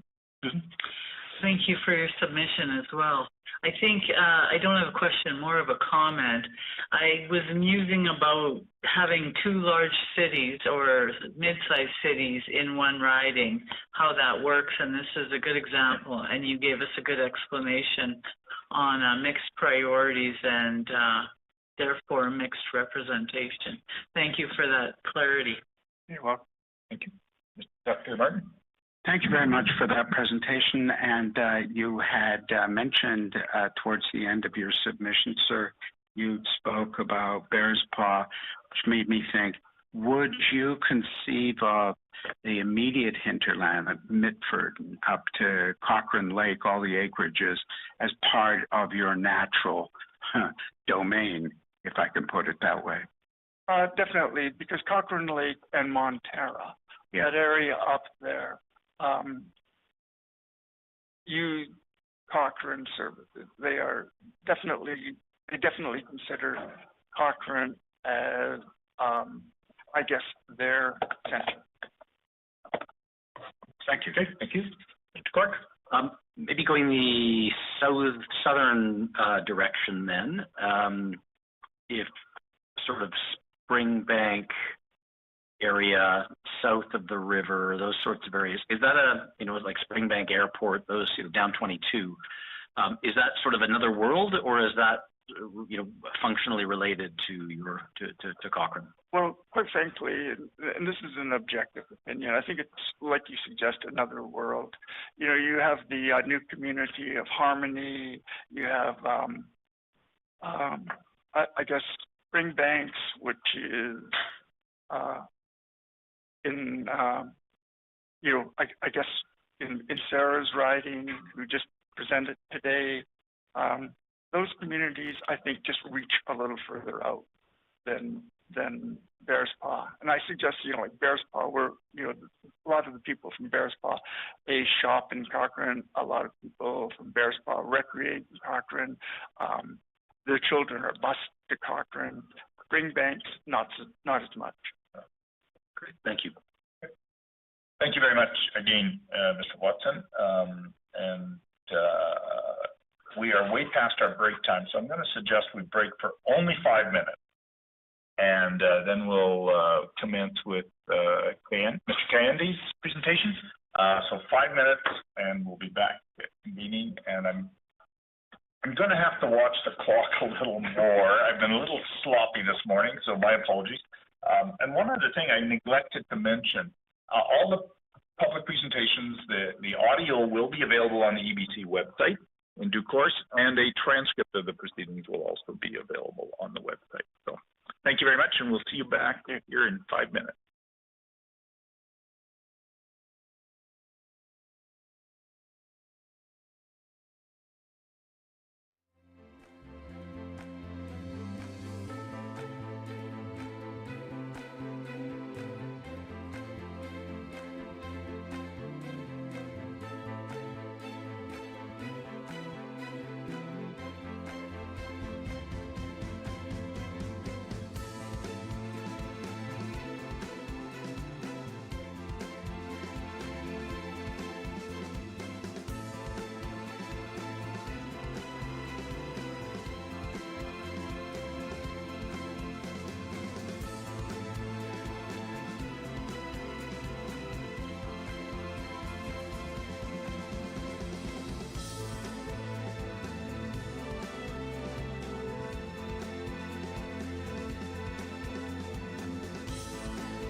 several potential issues on the works. I'll give it a try. I started looking into the history.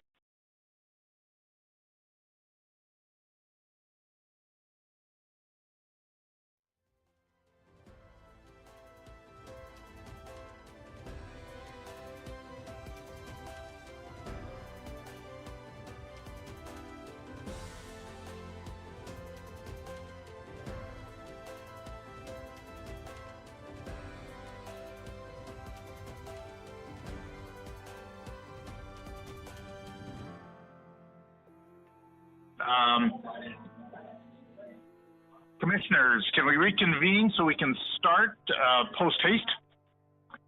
I was terribly negligent in keeping track of time. I'll be much more vigilant right now.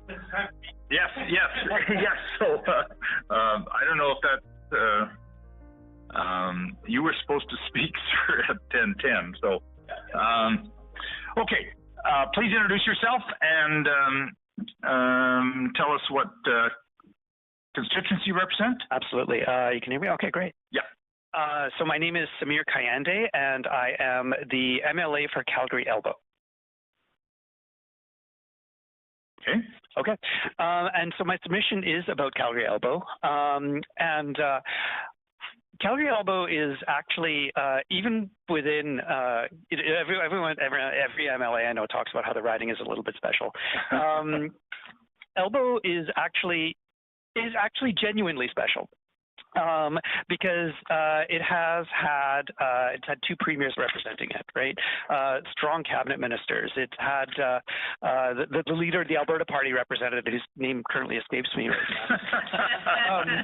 And I'm sure it'll be come back to you soon. Yeah, at some point.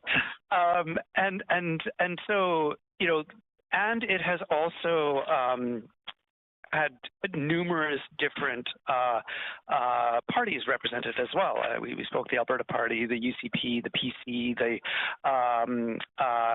now the NDP, and it's also been held by a Liberal. So it's very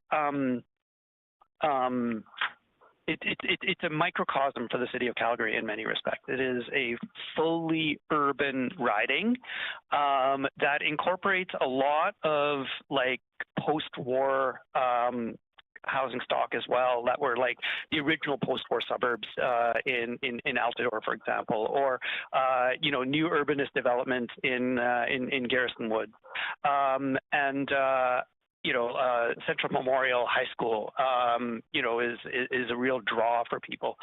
But the fundamental characteristic that defines Calgary Elbow is not just the political awareness of the people there, because they really are. Like I've been asked to comment on the UCP nomination race while door knocking, which if you talk to other MLAs about their door knocking experience is a very weird thing. You know, when there isn't even a candidate selected, for me to like be asked about, hey, so what do I think about all the various different candidates for the other party, right? Like that's a conversation that comes up. But the physical geography as well of the Elbow River, and the Elbow River gives us life. It provides water to the entire southern half of Calgary, and it can kill us. And I know that the former MLA, Greg Clark, did a tremendous amount of work to make sure that Elbow is protected from flood. Protecting Calgary Elbow from flood protects Calgary from flood. Protecting Calgary from flood protects the entire province of Alberta's economy. It is impossible to describe how important protecting Calgary from flood is to the future prospects of this province and our nation as a whole. And protect Calgary Elbow, you have to flood pieces of Springbank. And which is a perfect example of how rural and urban concerns are in many cases in opposition to each other. And how that voice of somebody who's speaking for Elbow, you know, undiluted, is so important to ensuring that we get the protection that we need, which has massive national implications, as I talked about, and leads to better policy outcomes. Now, the riding itself, you see the population numbers here, almost 56,000 as of the 2024, 49,000, which I think was a little bit below average in 2016. No, just a little bit above average, I believe, at the time. And so basically the growth in Calgary Elbow has been kind of to a first order. You can think of it as being roughly average growth for ridings within Alberta, because it's like it had a variance of 4% in 16, and it's got a variance of 2% now, right? Where does that population growth occur? Because we are not like a suburban tract development, right? You don't have any empty land here. And how it happens is that when there's a housing crisis, people move into basements. They move into, they start building carriage suites. They infill. It kind of happens like the magic of the market. Kind of tends to build housing, and it builds it in a way and in a place that is not amenable to central planning, which is why I'm glad we live in a capitalist society. And so that is probably going to continue, and in fact is likely going to accelerate, because the pressure on Marda Loop now is very real. And what you see now is our proposals for large development just in order to house all the people that we're going to house. And so I remember earlier this morning you had the presentation from Cambrian Heights from Linda, I believe it was, who's talking about, I don't know where future development is going to come from in this riding. I can tell you where it's going to come from is going to be from infilling and basements and all the stuff that we have already seen in Calgary Elbow. There is no way to stop it because the market pressure is so immense. People need homes. And so when I think about like what is the biggest concern in Calgary Elbow from a provincial standpoint, it is managing that growth pressure. It's ensuring that we have the infrastructure that we need. Schools are overcrowded for the first time in a generation within Calgary Elbow. The transportation networks that go all the way back to the first number 7 Marda Loop streetcar in 1909 are being overwhelmed. And these are the sorts of things that they need strong representation for, to make sure that that they get appropriately managed growth, that where the infrastructure precedes the growth that is coming and doesn't lag it by like 10 years, which is great. And with that, I conclude my submission. Well, thank you very much for your presentation and for your concise effort, and for finishing in less than 7 minutes. You are the MLA, right? I am.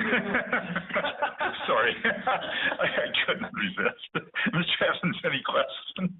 No, I had the advantage of talking to Samir during the break, so I peppered him then. Thank you. Thank you again for coming out.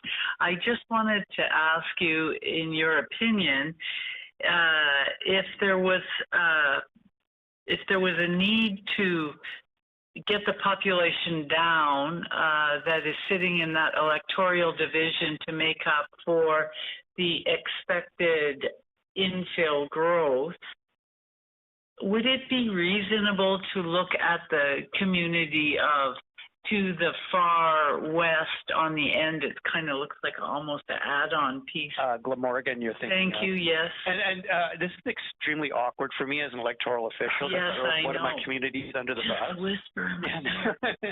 Which child do you like? Yeah, which child do I like? So I'm going to punt on that, actually. Like, Glamorgan is lovely. Right, and it is also facing very similar infill pressures that the rest of the community is. It is definitely less explicitly urban in character. So it's like more like a 60s style suburban development, then like Altadore is like post-war. Oh gosh, some lovely, like California style, like beautiful homes in Altadore. Or it's not like, you know, like Garrison Woods, which is like a new urbanist sort of thing. So the one thing I didn't talk about was I do have a massive proportion of renters in Calgary Elbow. Calgary Elbow, while it is most well known for like Mount Royal and Britannia, those are large areas, relatively small population. About 40% of Calgary Elbow residents rent. Really? It is top 5 in Calgary, I believe. Please fact check that, but I believe that is true. And so definitely there is a balance right now between suburban single family and urban, like truly urban high rise, like that, those sorts of things. And yeah, and we've got like, I didn't realize this, but Calgary Buffalo is a Death Star up there with almost 80,000 people. Yeah. And so managing that. One thing I will say is that Lower Mount Royal and Mount Royal are actually like historically have very strong connections with each other. And so even though one is like Lower Mount Royal is like a lot of walk-ups, a lot of condos, very dense. It's sort of like, you know, it's this same sort of psychology, if you will, as same sort of historical connections that have existed for well over 100 years. Okay. Thank you. Thank you. Dr. Martin? No, thank you. You answered my question. Thank you, Dr. Martin. Okay. Greg? Yeah, a bit of a hello. Good to see you. So I guess I'm just curious. I mean, I obviously have some insight into Calgary, but I am actually really interested. You are very much closer to this, I think, probably than I am. Where is that growth happening? I mean, you're exactly right. It has basically tracked the growth pattern to date. Yeah. Other places, though, like Calgary, Buffalo, Northeast Calgary, South Edmonton, Northeast Edmonton, like are really growing very, very, very quickly. Yeah. So I'm just curious if you have any prediction or perspective on going forward. Again, the skate to where the puck is going to be. Yeah. You know, over the next 7 to 10 years, do you feel like Elbow growth is likely to continue tracking that same population growth, or is it? So. Is there, yeah. okay. Just because of its proximity to downtown. I know after the pandemic, it was thought that, well, maybe downtowns are out of style now. It turns out that's not the case because people are now moving there, right? And so what I'm concerned about, and so, look, I mean, I went through the report that was written in 2017, the last time this was done, and there were lots of predictions on where ridings would grow, right? And most of them, like, they're all over the map. So I try not to predict the future, but in terms of where the pressure is coming from, definitely when we think about like South Calgary, which ironically is to the north of the riding here, so 26th Avenue to 34th, also the Marda Loop area, like these are going from like post-war suburban development in character to actually urban centers, like new downtown cores almost. And so it's just that spillover. It's, you know, like I of course, it's my job to complain about the infrastructure. But when we think about like infrastructure in inner city cores versus what it looks like in outer ring suburbs, where you could buy a house and not have a school built there in 15 years, you know, when your kids don't need it anymore, literally. I think that a lot of people are realizing that, you know what, I get a little bit less space, but this is where I want to live. Good point. And they do that for a reason, like not to like diss any of the suburban communities or to diss Springbank, which, you know, if you live in Elbow Park or Mount Royal, like your alternative is Springbank. There's a reason they're not living in Springbank, that they're living in the center of the city. Well, thank you very much. Thank you. Very much appreciated. As I said, we really appreciate presentations from people who walk the streets, pound on the doors of these electoral divisions. So all right. Thank you very much. Our next presenter is Janet Aramenko. Good morning. Good morning. this is kind of a nice convenience to be following Samir Kayende's presentation because our ridings are right up against each other too. I am the MLA for Calgary Curry, which is just off the west end of downtown. Thank you so much for having me, and thank you too. I'll take this quick moment to thank you for your work as this commission. You are taking on a Herculean task, and you will know every nook and cranny of this province in a way I'm sure you'd never really expected to do. So very pleased to be able to give this little brief presentation on the wonderful riding of Calgary Curry. Much of what MLA Kayende has already referenced in regards to Calgary Elbow applies to Calgary Curry, with the exception, however, that we have quite a bit of brownfield development that's occurring in Calgary that is going to presenting significant population growth in the near, kind of mid to long term when it comes to the next 10 years. Just a very brief overview of the nature of our neighborhoods here is that there is a somewhat surprisingly low rate of just 27% of the households that are single detached, much like in MLA Kayende's riding of Calgary Elbow. A lot of them were in the 1960s really on the edge of town. These were suburban developments, largely, big lots, bungalows, that kind of thing. And so though they take up a lot of literally real estate, in fact, only 27% of the households are in fact single detached. North of a third are households that are in multi-unit that are 5 stories or lower, and then row houses and semi-detached homes are approximately 10 and 11% respectively.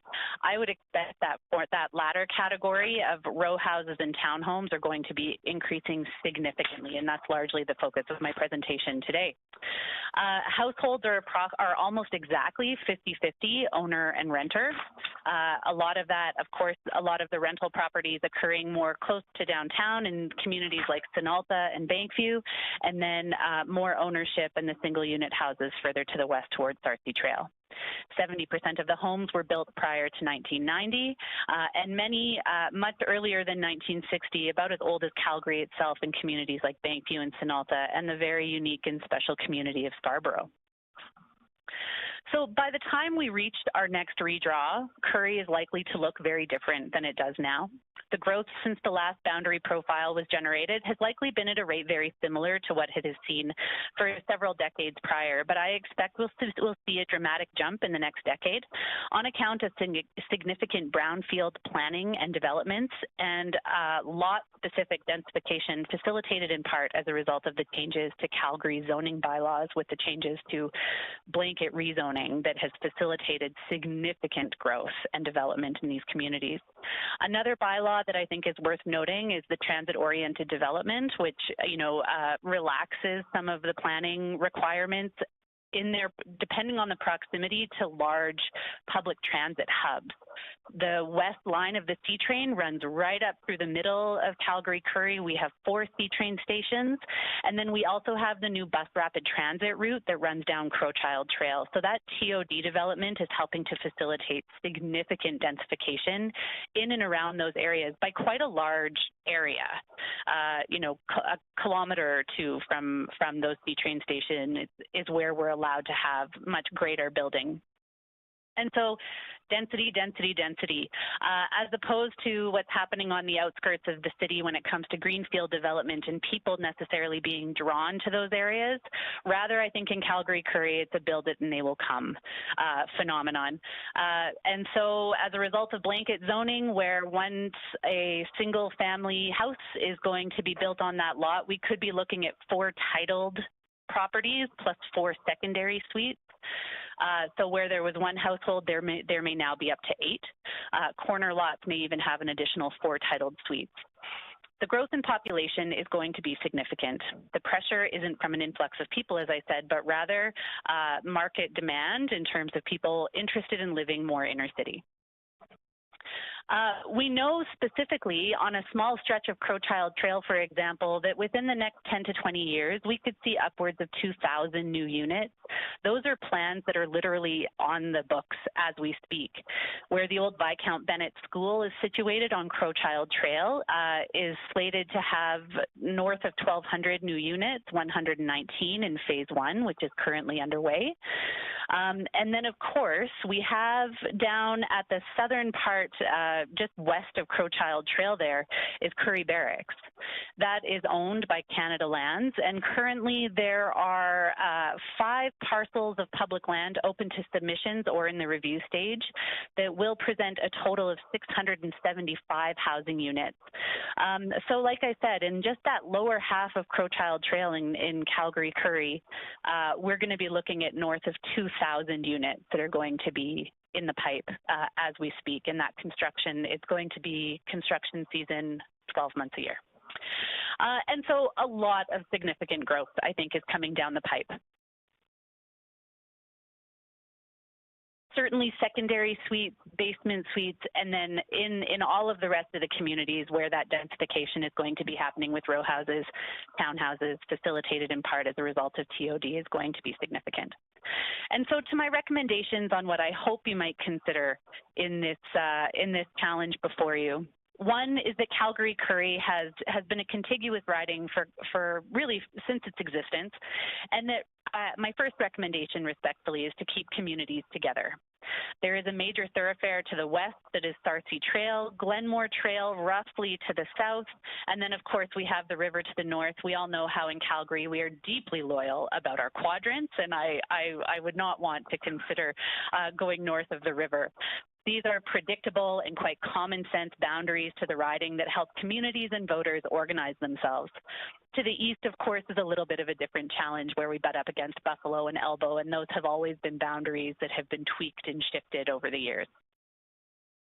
And so I think keeping change to a minimum as much as possible is important. Civic engagement is so incredibly critical, but it takes time and it takes practice. Building familiarity with a riding, not to mention municipal wards and federal districts, can be a lot. And I've spoken to a lot of people who say, I just started to know my district. What do you mean we're doing this redraw once more? My second recommendation is to encourage a redraw that respects existing municipal boundaries. We know, of course, that that was a particular consideration that was removed from the Boundaries District Act. And I think it is incredibly important that as we see just phenomenal growth happening, particularly in Calgary and Edmonton, that the interest, the ability to represent in a just, fair, equitable way for the elected representatives can be an incredible challenge if we're looking at dealing with 2 entirely different sets of pressures, challenges, interests, and property, certainly. And lastly, with the redraw from 87 ridings to 89 boundaries, I really do hope that we will consider putting those 2 boundaries in Calgary, and putting those 2 new ridings, in Calgary and Edmonton, where the growth is significant, particularly northern Calgary, where we see, deviations north of, excuse the pun, north of 40%, 50% in some of those ridings on the edges of the city, and certainly in South Edmonton as well, where they're experiencing significant pressure. I do have some other recommendations in terms of if I were in your seat, but perhaps I'll stop there and I'll take any questions. Thank you. Okay, thank you. And have you reduced this to a written submission for the commission? I have not submitted it yet, but I can very easily. Please do so. Mr. Clark, any questions? I'll ask a question that maybe is not specific to Curry, but more of a general question. I agree with you on the old Viscount Bennett site. School's gone. They're scraping dirt like it's an obvious transit-oriented. It makes great sense. Plus, I think a lot of the other characteristics of Curry, it does make sense. I could see a scenario where the growth outstrips the rest of the city and the province. Where is growth in Calgary not going to happen? And it sounds a bit of a cheeky question, but I guess I'm kind of interested, right? So you've talked about the inner city. I think we see a lot of growth, on the new suburbs, the kind of greenfield. Do you have an opinion? And maybe this is not a fair question, or you don't know. What parts of the city, perhaps, even if they grow in absolute terms, may grow less than, and therefore grow at a slower rate in relative terms? Yeah, no, I think it's a very good question. I would say the next ring out from Calgary Curry. So, for example, west of Sarcee Trail, where there are still a high number of single detached homes, but whose value is still high enough that it's not going to be worth razing it to the ground and replacing with 4 infills. In some of these communities where the homes were originally built in the 50s and the 60s, they're getting tired. They're at a price point where I think the market can bear being bought outright and torn down and being replaced with something like a fourplex.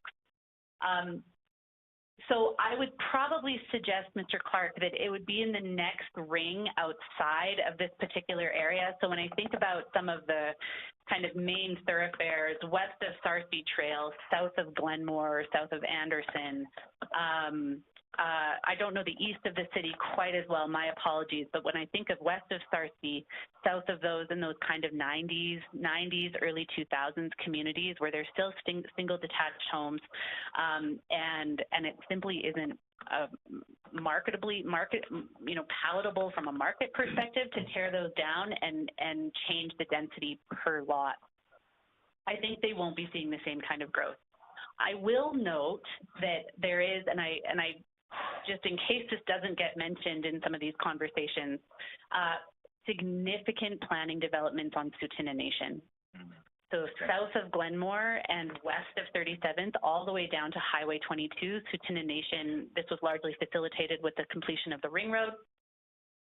At last I checked, it was about a $6 billion development project, largest Canada has ever seen on reserve by First Nations. And that area, particularly north of the Weaselhead, is going to be a mix of commercial and residential builds. So though Calgary Curry may not change much, though I completely recognize that it may, and I understand and fully accept your decisions on that front. Of course, when we start to grow, that's then going to have compounding effects for every riding beyond it. And I think though Tsuut'ina Nation is not currently in my riding, changes to Curry will in fact and may in fact include adjustments on some of those areas in the next kind of ring below. And so more, I think some of those unique projects that aren't simply on the edges of town, we've got some brownfields, and I think Tsuut'ina is also somewhat exceptional to what we've been seeing thus far. Thank you. Dr. Martin? Thank you very much, and thank you. I want to come back to some of the particular growth pods that you had mentioned. One of the things we're keen to see as we tour the province is estimations of growth. And estimations of growth can be easily made, but we're particularly interested in things that are imminent and tangible, and you've given us some instances of those, which will, I think, bump the likely population of your riding significantly over the next 2-3 years. And I wondered if there were other, you mentioned the school, the old school, Curry Barracks, that portion that's being developed, and also several development pods on the books, which you estimated could be as many as 2,000 units. Do you also have, I bet you do, the development of basement suites as well? I don't have that information with me, but I can certainly find it. Of course, we do have this challenge that I hope Calgary is slowly starting to overcome when it comes to registered versus non-registered secondary suites. Right. So I would be happy to include that in my final submission if that would be helpful. One other piece of land that I think is noteworthy that the city recently bought back is right at Westbrook Station. Right. So that was sitting fallow for a very long time. City finally threw their hands up and took it back. So that will certainly be, that's right, and that will be up. Yeah. So 2,000 units just between Curry Barracks and the old Viscount Bennett land. Right. So if the average household is 2.1 currently, and 2.1 people per household in Calgary Curry, then that will easily, I would expect, veer into 5,000 new residents pretty quickly. That is not within the next 2 to 3 years. 7 to 10 years, I bet we'd be about halfway there. Yeah, we don't want to prognosticate the future, very much, but it's irresistible when we hear figures like this. And so those are in the pipe. we can anticipate that our successors will be saying, gosh, that Calgary is way over. So at any rate, it's for us to wrestle with that. So thank you for the empirical information. Thanks. My pleasure. Questions? Thank you for coming out. And most interesting, the challenge is those ridings in the inner city, and it's been a real eye-opener for me. So I will tackle the problem with your input. Thank you very much. Jenna, thank you. My question is, I just want to make sure that I understand the numbers we're talking about. You think there'll be an increase in population by 5,000 people within 10 years, roughly? Just on account of the new build. So, the rate of growth from 2017 census to 2020 or 2016 census to 2021 was not particularly noteworthy, Mr. Evans, I would like say. 98%. Yeah, that's right. Certainly the 2024 figures have represented a higher population growth rate since the period prior, but and so I would expect that new rate of growth to continue, but the net addition of 2,000 units is going to create a big surge, I would estimate. So 5,000 exclusively, and I would imagine that's quite conservative, 5,000 exclusively as a result of the new builds that are coming online. And the new build is in that part just above Richardson Way. Is that where it is?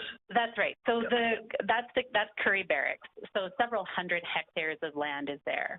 The 5 parcels that are currently under review or accepting applications are at the north end of the Curry Barracks, so just south of 33rd Avenue there. Okay.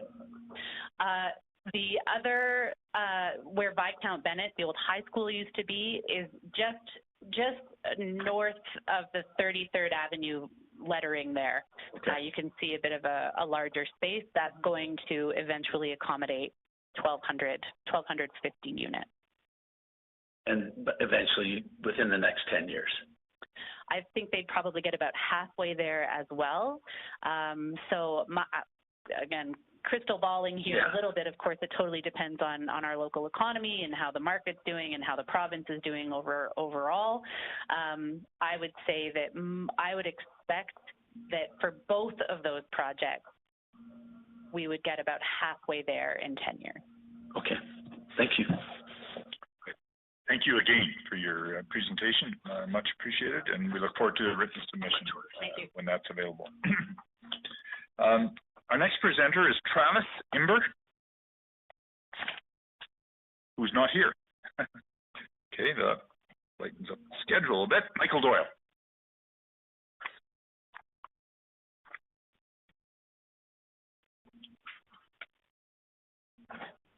Good morning.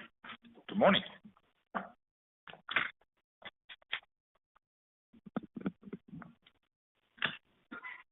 So my name is Michael Doyle. I'm a resident of Calgary, Acadia.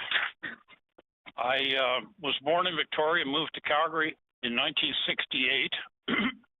Except for some years of farming near Longview, Alberta, I've been a Calgary resident since the time of my move. My career has actually been in the international energy sector, and along the way I became a member of the ICD in 2009. In Calgary, Acadia, I reside in a plus 55 community where my building has 281 residents, and it opened in 2022, which is long after the last electoral redistribution. My building is one of 4 in the complex, so one of these towers, 281 people. So my story is also growth. It's not crystal ball growth, it's on the ground growth. There are several other large rental apartments that have recently been completed within the same area. I would call it Kingsland, as part of Calgary, Acadia. And it's clear that Calgary, Acadia has experienced a strong population growth. I believe that this commission has an important role to play in shaping the democratic landscape for the next electoral cycle. And I appreciate the opportunity to speak to you today. At the same time, I don't bring any recommendations in terms of adding anything or even substantially changing anything, subject to the constraints that you see that come out of the rest of your process. But what I really see right now is that we have a electoral district that I think does a fair job of representing what I would call a socioeconomic community. And so that really leads me to say that I'd hate to see it broken apart. I say that recognizing there's a number of realities that you as commissioner have to face here. And so in a sense, my purpose in coming today is really to advocate for electoral boundaries that uphold democratic principles and ensure fair representation for all the citizens of Alberta, having kind of made my point, if you will, about what I think are the unique characteristics of our district. I can go a step further and say that I took the time to look at Section 14 of the Electoral Boundaries Commission Act as recently revised. And as you're well aware, it does list 6 factors that should be, or I guess it's now maybe taking into account. I was a little surprised at that revision to the Act. May sounds kind of like, well, maybe, maybe not. And if I look at those factors, I think ignoring any of them would be inappropriate. Otherwise, I think they should all be front of mind as you go through this process. And I don't think it's germane for me to list all of those. I'm sure you're well aware of them. I think the one that applies most critically to the community that I'm part of is preservation of a community of interest. And the Calgary-Acadia riding as currently defined, I think, as I've mentioned, does do a good job of gathering a people that I think have like socioeconomic characteristics. The objective of maintaining an electoral district of reasonable size without unduly diluting our current community is, I think, going to be the key challenge that you have with respect to looking at our electoral riding. And I think when you go through that, you're going to have to look at all of those other principles, which is things like continuity and not creating isolated islands or snake-shaped ridings and things of that nature. And other than that, I think it's really just in conclusion, I'd say that my belief is that fair electoral boundaries are essential for a healthy democracy, and I think we're in your hands in that regard. And I guess other than that, I'd really just want to wish you well in the process and say that I think that we've got in Calgary-Acadia what represents a fair community of common interest as it stands today. One that's seen some very rapid growth. I don't know the numbers. And put it to you as being your challenge to see if we can maintain our community without distributing it in a variety of directions. So thank you. Thank you, Mr. Doyle. Mr. Evans, any questions or comments? So, Mr. Doyle, thanks for your submissions. But what I've understood you to tell the commission today is that you would consider there's been significant population growth within your community, within Calgary-Acadia. That's correct. So the numbers would say that your population growth has decreased by 2.1%. So where do you see, where's the development that's happening that's not being represented in the census data?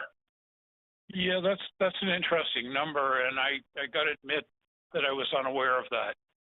So I'm just, so yeah. From your perspective, where do you see, you've got a sense that is different than the numbers, and I'm interested in knowing what that is.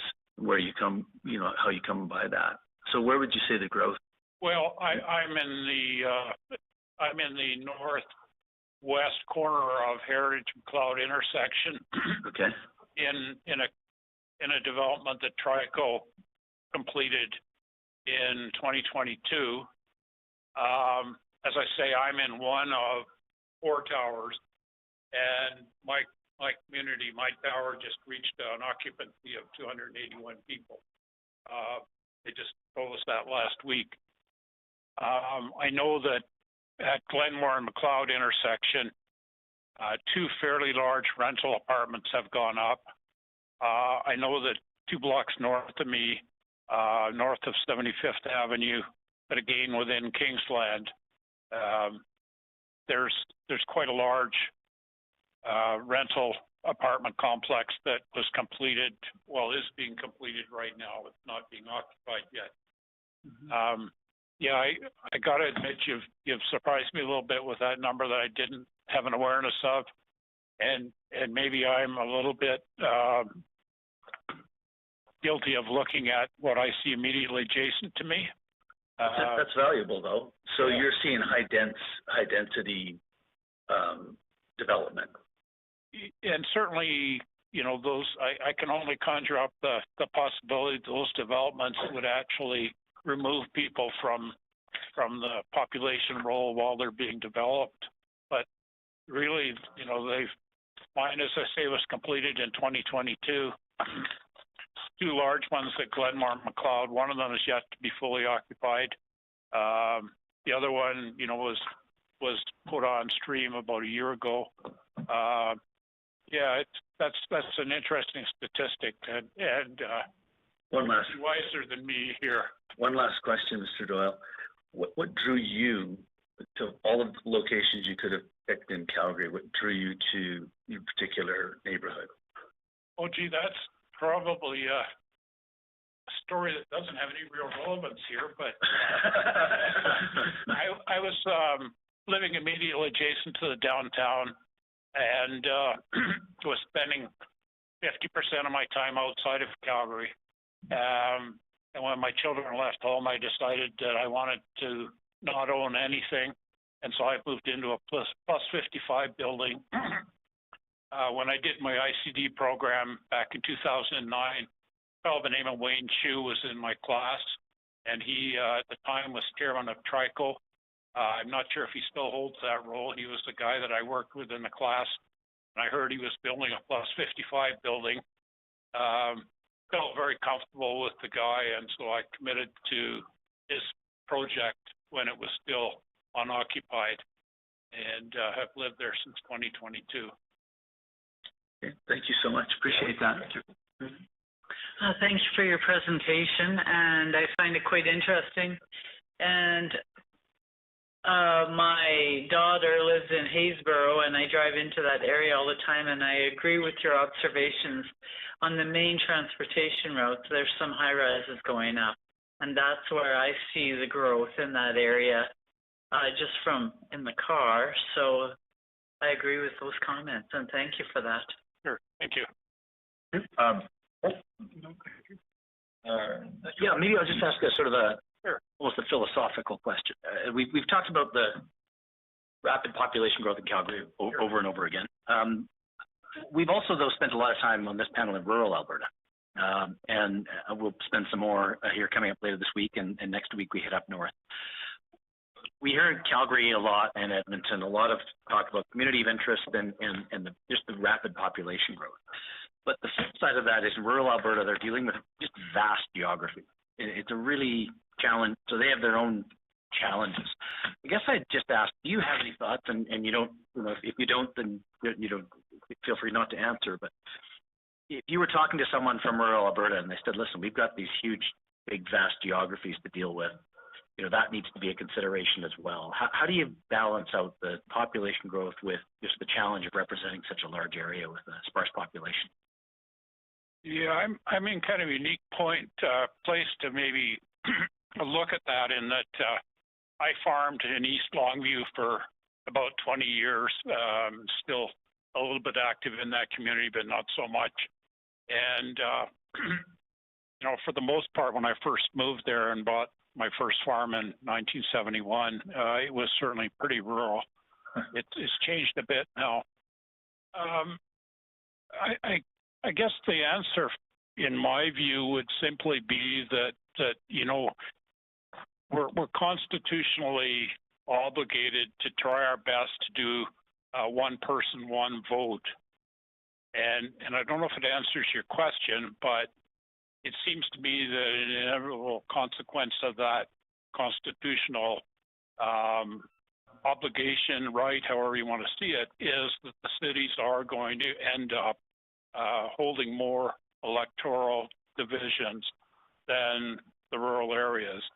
And I think, you know, that's just a fact. I don't know if that answers your question. It does, yeah. I mean, and Justice Miller can give you a far more eloquent answer on this. And anyway, in Canada, it's interesting, it's effective representation. So it really is two things. It is the relative voting power, but also tempered a bit by, we do have this vast geography. So we do have an ability to weigh those a little bit. But I think your point is taken that ultimately we make sure we're not going too far one way. Yeah, and I guess the challenge is to see them as two separate communities. I think people do get alarmed if you start mixing rural and urban votes, and so that kind of adds to the challenge if you want to preserve communities of interest and yet try and allocate votes in the right way. I wish you well in that process. Thank you very much, Mr. Doyle.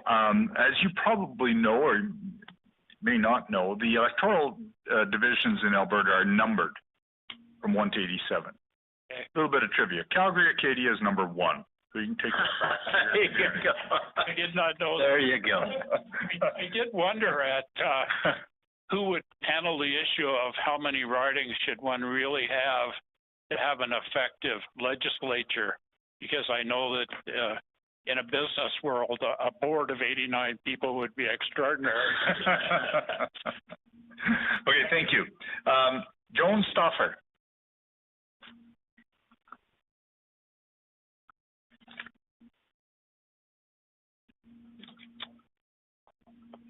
I believe we have 3 more, sorry, including you, ma'am, 3 presenters before lunch. So. Well, mine won't last very long. That's what they all say, but we always keep you here. Well, I haven't spoken publicly like this for over 30 years, so this is a challenge for me. So good morning. I was raised on a farm in the old Stittsbury Three Hills constituency, and I've lived in Calgary Acadia for 7 years in the past, Calgary Fish Creek for 5 years, and I've been in Calgary Glenmore for 32 years. And my understanding is that Calgary Glenmore has exactly the right number of people in.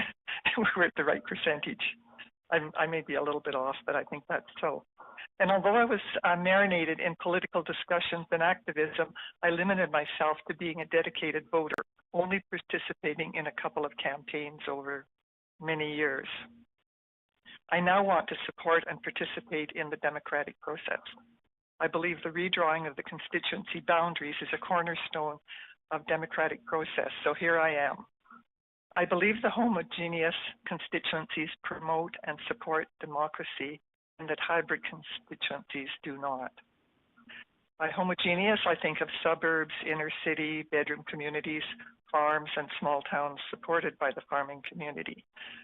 For example, Banff, Canmore, Lake Louise, and Jasper have more in common with each other than any one of them with a bedroom community or even a rural agricultural community.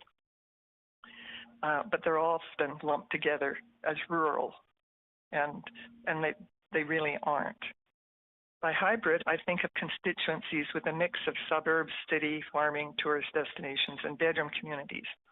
I don't believe that large towns, especially booming bedroom communities, have common issues with our farming population, but there they are. What I hope does not happen as you're redrawing the boundaries is that communities aren't being split. And why is that? Well, it can cause divisions within the communities and create the feeling of not being heard, especially if they're a minority of the constituency. And that contributes to lower voter turnout. It can cause confusion as to where to vote when there are new boundaries, resulting in voters not even bothering to vote. And there's an increased chance of more conflicting interests and focus, and the probability of the needs of the minority groups not being recognized. And it dilutes and splits the elected representatives' focus on the constituents' needs. I also don't want to see a lot of artificial boundaries used. Examples of the artificial boundaries are minor streets and roads, or just any boundary going through an intact community.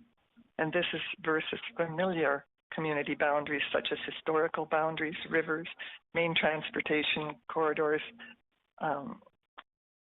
and cultural communities. So the problem with artificial boundaries is also, again, that it causes confusion of those excluded from their communities, creating a sense of alienation with less interest in voting. And voting, as we know, is the mainstay of democracy. If it's perceived as gerrymandering, it will reduce trust in the government and in the democratic process, and can reduce motivation to vote for anyone.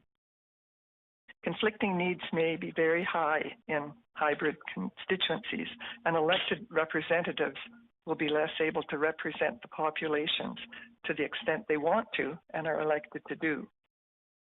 Speaking from my historical background, and I'm going out of any expertise I have, but I still believe that the representation and manageable size of rural, as in farming, constituency is critical. And you've just spoken to this. And I'm glad that you're really struggling with that, because it is a big struggle. What farmers need from government is very complex and different from all other constituents, and is not understood by people not involved in the agricultural industry. And I think it's important to have real representation of the rural population. When they are a constituency minority, it's impossible for them to be fully representative.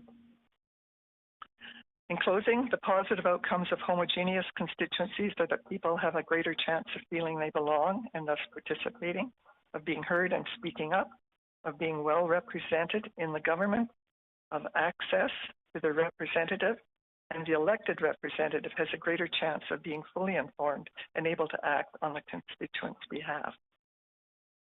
Thank you for the opportunity to speak to you today, and for your part in this process. It's good that you've taken it on our behalf. Thank you. Thank you very much. Mr. Clark, any questions? No questions in particular. I guess I'm hearing, if I look at Calgary Glenmore, let me just look at Calgary Glenmore. Yes, you're right. The growth seems to have lagged a bit. You said you live in Calgary Glenmore, correct? Yes. So is that your experience? Are you finding that you've obviously been around Calgary, lots of development, lots of places. Do you feel like there's a lot of infill or new builds happening in Glenmore, or is it just starting? Just starting. It's just starting. Yeah. Okay. We're getting multi-family ones built. We're getting carriage houses. We're getting, so it's growing. Great. Thank you. Thank you. Dr. Martin? That really was my question, because if Glenmore is such an attractive part of the town, if I may say so, then people should be attracted to go there. And so in order to do that, we have to have infill, we have to have basement suites, we have to do a lot of the usual sort of things. So in your experience, you see construction underway? Oh, yes. Yeah. And we see lots of houses are being sold, the older ones, and taken off to the countryside, I guess, and being replaced. Thank you. Thank you for coming out. I just have a question. I'm not sure if you would know the answer. At Glenmore Reservoir, if you are going to the north, the Glenmore Trail jogs around a little neighborhood that sits adjacent to Lakeview. Do you know why they cut that one out? Probably to put it in with what else? I don't know what it goes with. This is not the right map. You're talking the North Community. Yeah, what is that cut? It's called the North Glenmore Community Association. Yeah, it's just a tiny little, maybe because of Crowchild Trail. And what have they put it with? They've put it with north. They put it with one north of it. Yeah. Right. Oh, sorry, Elbow. They put it with Elbow. Elbow. In fact, that was the. Yeah, they just cut it right off. The Glenmore Trail cuts it off. Yeah. Well, no, it doesn't cut up. They just cut that one out. The North Glenmore Park community. It's a bit of an odd artifact. The Glenmore Trail hasn't always been there. But the community was there before Glenmore, and they kind of. They want in. Okay, got it. Thank you. That's a natural boundary, but we work together. Thank you. We get each other's newsletters. Okay. It's a good test, actually. Good. Thank you. Mr. Evan? Can you let me know, like showing on the map, what part of Glenmore? What part of, I'm looking at the Glenmore map here. So if we can put up a Glenmore map, because I'm wondering where you are seeing the development. I've got an aerial view and I don't see. Sprinkled. It's sprinkled through. Yeah. Okay. Yeah. And they're infills, is that what they are, or? Yeah, they're infill, and they're not all. The people are actually putting in new single homes too, huge single family dwellings as well, so that prevents growth. So they're buying a house, razzing it, and then putting in a new house. Somebody putting in a new one. Right. Okay, thank you. Thank you very much. Thank you. Our next presenter is Ruben Nelson. Yeah, a few townhouses on that old golf course.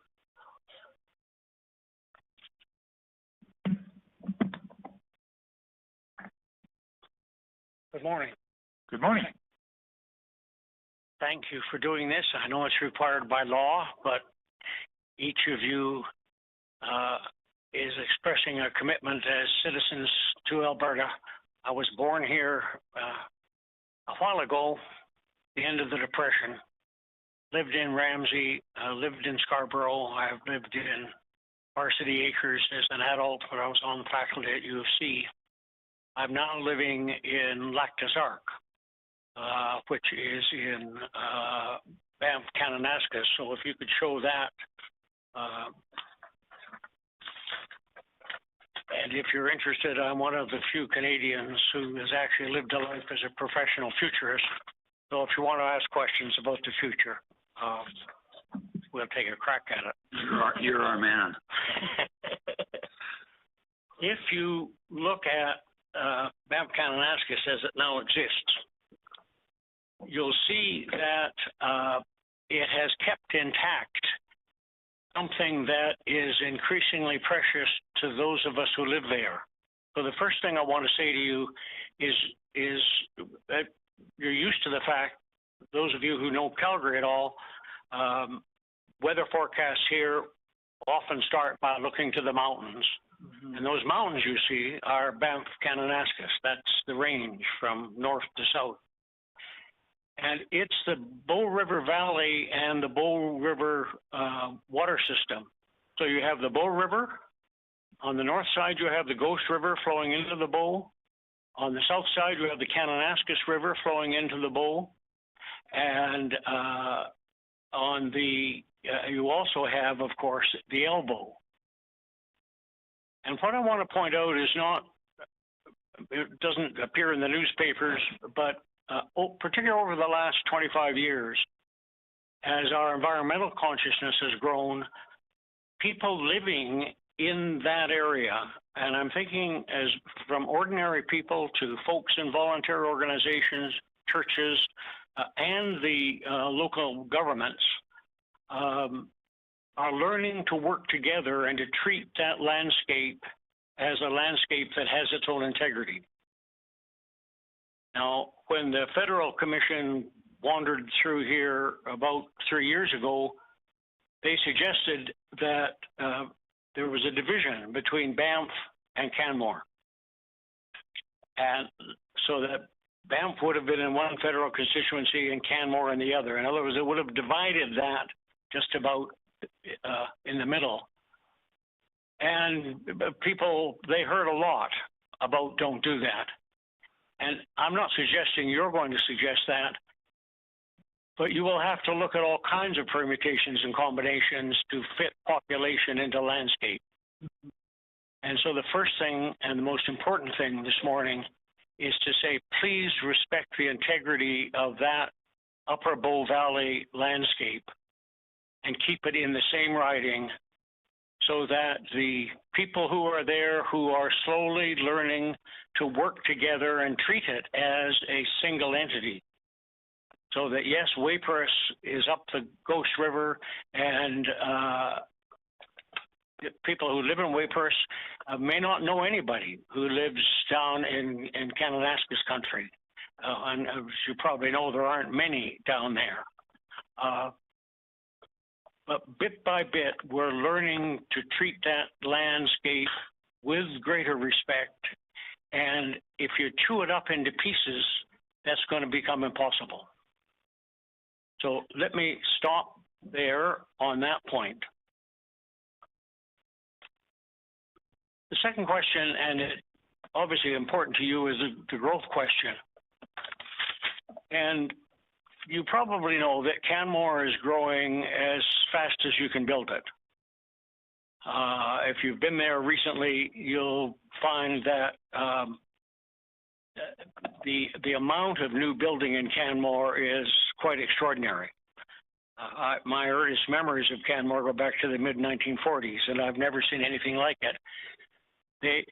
The mayor, 25 years ago, developed a growth management strategy, not to increase growth, but to manage the growth that they had because it was becoming unmanageable.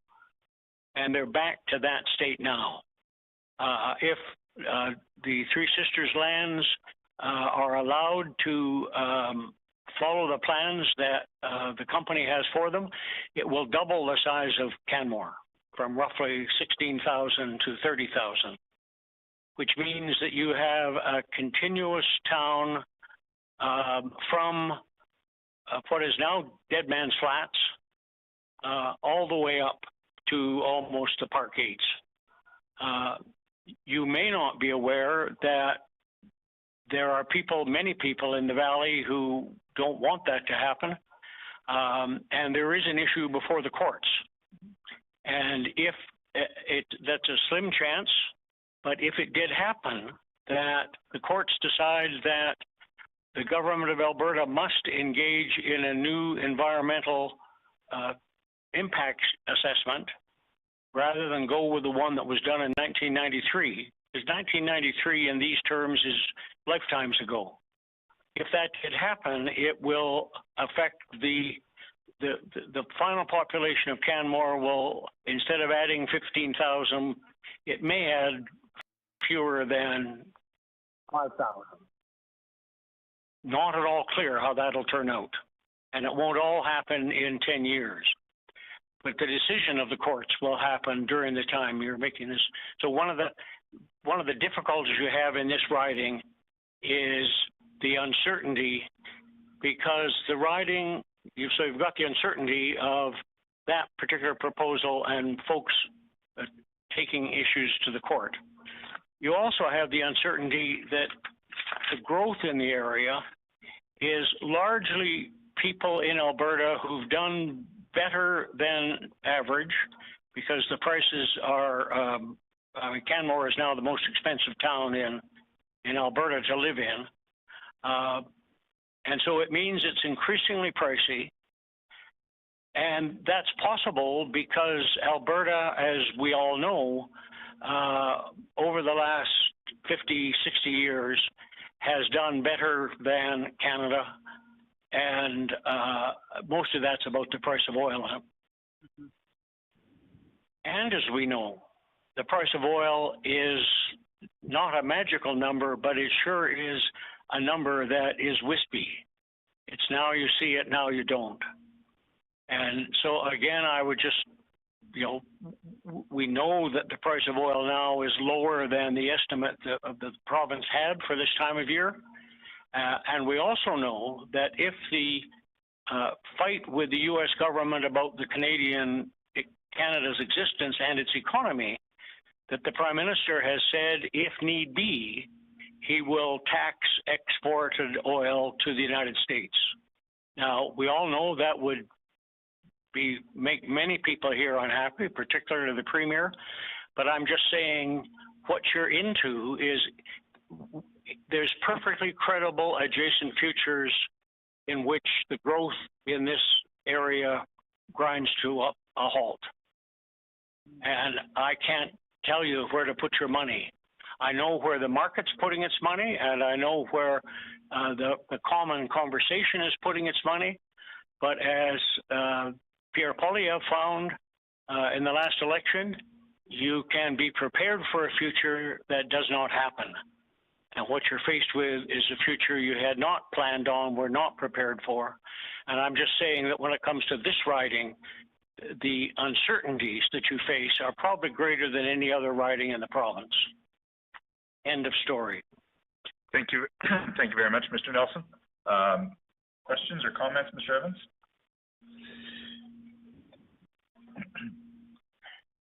No, thank you. Susan? Do you have an opinion on previous commissions pulled Canmore out of that area? Do you believe that that's vital to that mountain area, that Canmore should stay within the Banff corridor? Oh, yes, yes. And the Federal Commission did listen to us. Yes. The Yellowknife is this long thing that runs through the mountains all the way up to Jasper. And the people in the area have said, we understand why they did it, and it's not entirely satisfactory just as a riding to get around, but are far happier with it. So that, for example, when Jasper burned, people in Banff not only raised money for them, but it meant that people who were going to spend time in Jasper now spend it in Banff. Mm-hmm. We're tied together deeply, historically, through family ties, through business ties. So yes, keep the Bow River system from what used to be Jimmy Simpson's Lodge at Bow Lake down to the edge of Calgary if need be, which is where we are now. Keep that as an integral system with the Kananaskis River, with all the rivers I named, as they belong together ecologically, and they'll be treated together in terms of tourist and other development. And so we need a riding in which the MLA can exercise some responsibility and gather the people in order to make decisions together. Thank you. Thank you very much for your presentation. I've got one, well, I have two questions. First is, what about Lake Louise? Does anybody live there? It's on some maps, but not on others, but I swear I've been there a lot. Lots of people. Well, as you probably know, once you're in the parks, there's no population growth. The only population growth is tourists, and the national parks have marked an increasing number of roads within the parks that are now under control, in the sense that you cannot drive your car there, you have to go by bus, or you can only go at certain times of the day, and that will get worse. My follow-up question is that is not the superintendent of the Banff National Park sort of a god? He or she controls everything. And I know this from my experience of Jasper, spent a lot of time with superintendents there, where their opinion is the final opinion. So quite apart from the MLA, the representative for the park is the superintendent. Am I wrong? Well, not entirely. The superintendent reports to folks in Ottawa, and if you know anything about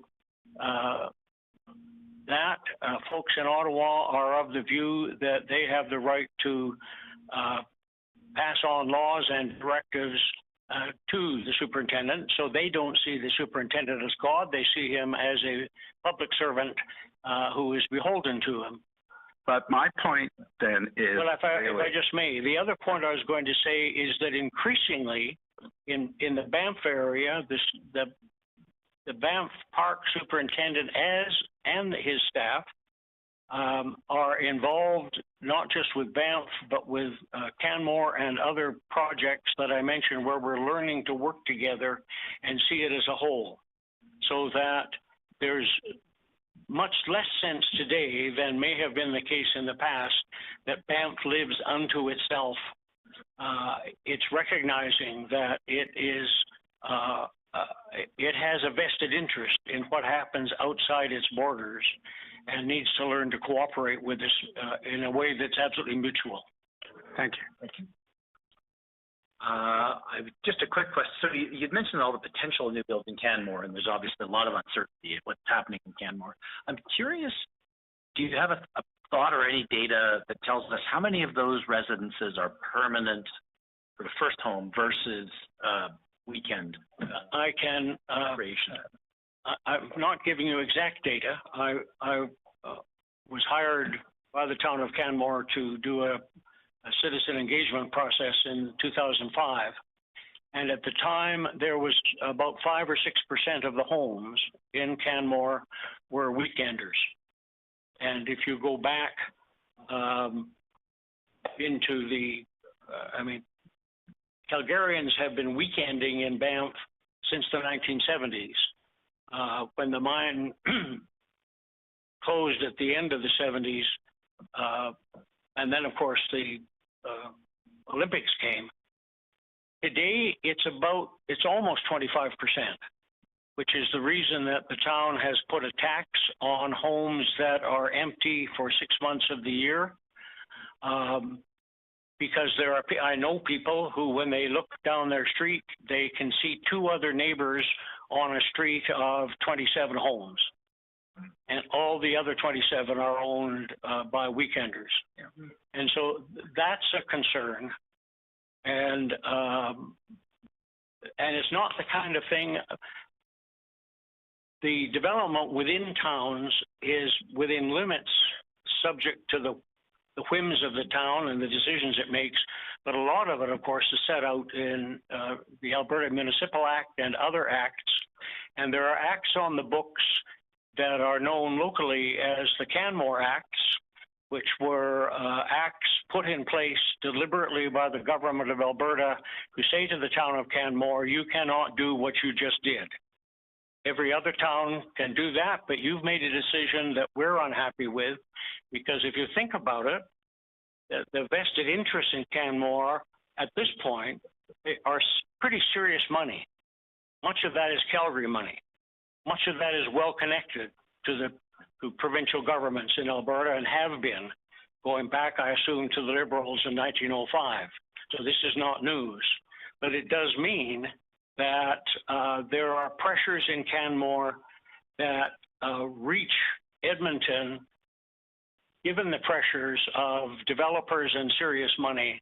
And so that there are things that the town of Canmore will not even consider, because they know if they consider them, the province will simply say you can't do that and pass regulations to not allow it.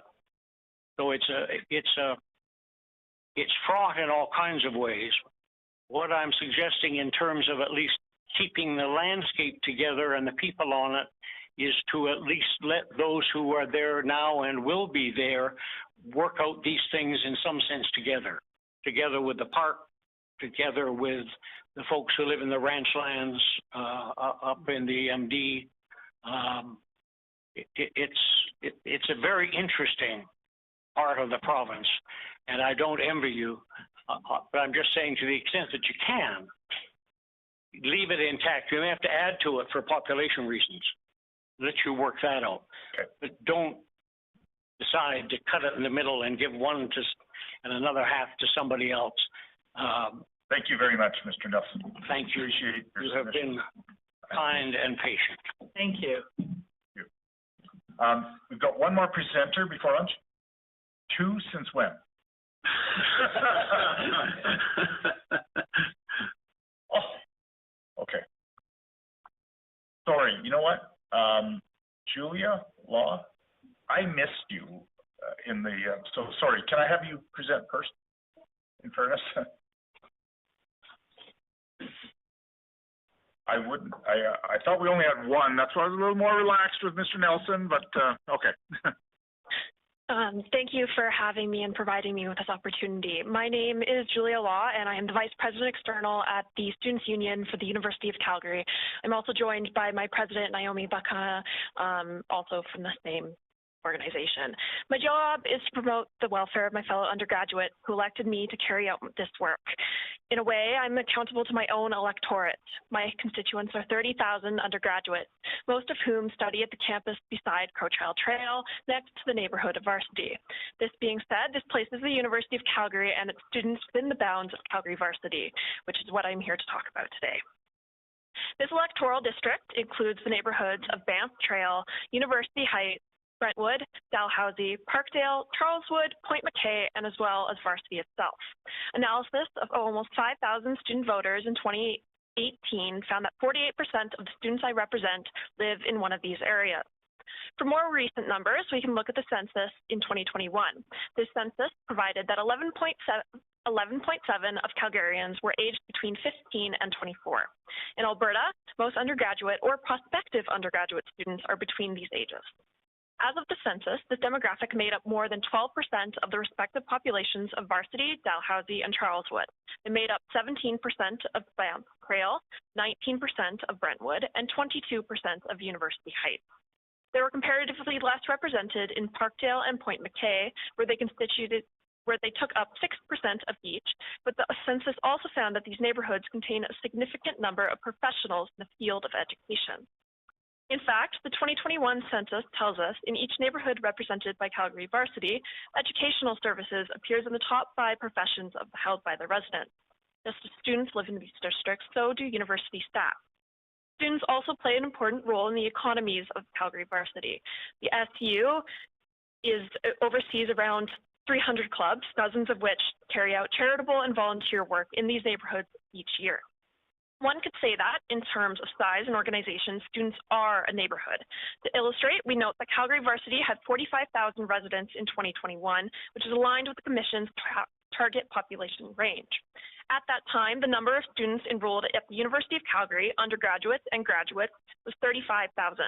Not all of those students lived within Calgary Varsity in 2021, but if they did, they would have comprised 80% of the overall population within that district. We expect that, in recent years, students have only come to amount more of Calgary Varsity's population. The Government of Alberta estimates that Calgary's population has increased by 18% since 2020. In this time, enrollment at the University of Calgary grew by 10%. Our total student body is now 38,000 strong. As the student and city population increases, it is important that the representation of the urban centre also increases. We would like to bring attention back to the students outside of Calgary Varsity, whether it be our own constituents or attendees of other institutions. These students are dispersed across the city, and it is important that their voices are amplified to the same extent as those living within the same boundary of the institutions they attend. Of course, some students who live in Calgary Varsity move there just to be closer to their campus. Still, even if they're just temporary residents, it takes an average of 4.5 years to complete a bachelor's degree, and pursuing a master's adds another 2.6. Students who won't call Calgary Varsity home forever will be there long enough to understand the needs of the communities that welcome them during this transitional period. They'll be there long enough to be affected by the decisions of their MLA, and their student-focused voting patterns as well as political participation will set up success for students who come to live in their communities after them, which is highly likely. This is to say nothing of the staff who live in these areas, likely on a more permanent basis. The university supports thousands of jobs in Calgary on and off campus. Voters with no personal involvement with the university also benefit from its continued health. One example is the millions of tourism dollars that the institution generates by hosting sports and other events. With an estimated annual economic impact of $16.5 billion, the University of Calgary is a key component of Calgary's economic health. Our city is the fastest growing in Canada. It will only come to rely even more on its mutually beneficial relationship with the university. With this in mind, the Commission should be aware that under the Electoral Boundaries Commission Act, most districts should have populations of no more than 25% above or below the average size, as we have mentioned earlier. CBC reports that of the 9 districts in Alberta that currently exceed the guidance, 5 are in Calgary. These are Calgary-Buffalo, Foothills, Northeast, and Southeast, and Shaw. We know that the Commission will have heard or will hear from Calgarians who believe the city is not appropriately represented, and we have to agree. The city that has allowed the university to flourish so successfully to the billion-dollar benefit of Alberta as a whole deserves more of a voice than it currently receives. We urge the Commission to pay particular pay particular attention to the residents of these districts, whether or not they feel adequately represented. Proper representation within these districts ensures Calgary representation as a whole will increase, but also ensures that the voices of students across the urban environment will be heard. For our part, we strongly recommend that the Calgary varsity region is preserved as a provincial electoral district by the Commission. The campus community and the surrounding areas it supports deserve to have a consolidated voice that understands their unique needs in the areas of economic development, infrastructure, or support for education and research. We encourage the Commission to look towards the success of Calgary Varsity's current boundaries for other institutions and their surrounding communities around the city, ensuring that the student voice continues to be adequately heard and amplified. We therefore believe that the current boundaries of Calgary Varsity are an appropriate recognition of the university and its affiliates as a community of interest, in the spirit of the Electoral Boundaries Commission Act. Thank you again for your time and consideration. Thank you very much for your presentation and for your concise focus on this electoral division. And my apologies for making you wait. It is okay. No, it was handwritten in here, and I deferred to the typewritten, so sorry. Okay. Mr. Clark, any questions? Yeah, I just maybe if you can offer, varsity was just about exactly average previous and is now just a little below the average. I'm just curious if you felt there were some communities that you could add into varsity in particular around its edges. Is there a spot you think we should or shouldn't consider? I think generally speaking, if we're talking about students residing in certain areas, it would definitely be around, say, the Foothills Medical Campus. That being said, there is development going into areas such as the university district that would slowly start to increase the population in Calgary Varsity, so it is important to consider those developments. Great. And the university district is currently inside varsity? Yes. Okay, fabulous. Thank you. On the south end? Yes, it's at the edge. Okay. Dr. Martin? Thank you. I'm very interested in your argument about the impact of students. I'm on the board of governors of MacEwan University, which represents 25% of the commuter traffic in and out of Edmonton every day. So it is very, very much on my mind, and the points you raised about students. So you feel that from your studies that quite a few of them are finding residences outside varsity, which is rather what one would expect. But do you continue to see growth of residences on the campus? So the university as a whole is trying to grow by 10,000 students. So it will be in their best interest to start to include more residences on campus. A lot of developments in the area include university district, which might not be as student focused just for particular students, but you can see families and then their children who are students living in those apartment complexes. Great, thank you very much. Of course. No questions, but thank you for the presentation. You're welcome. No questions. Thank you. Well, thank you again. And did you submit what you just presented in written form at all? We will be submitting. Okay, thank you. Thank you very much. Thank you. Gord Painter.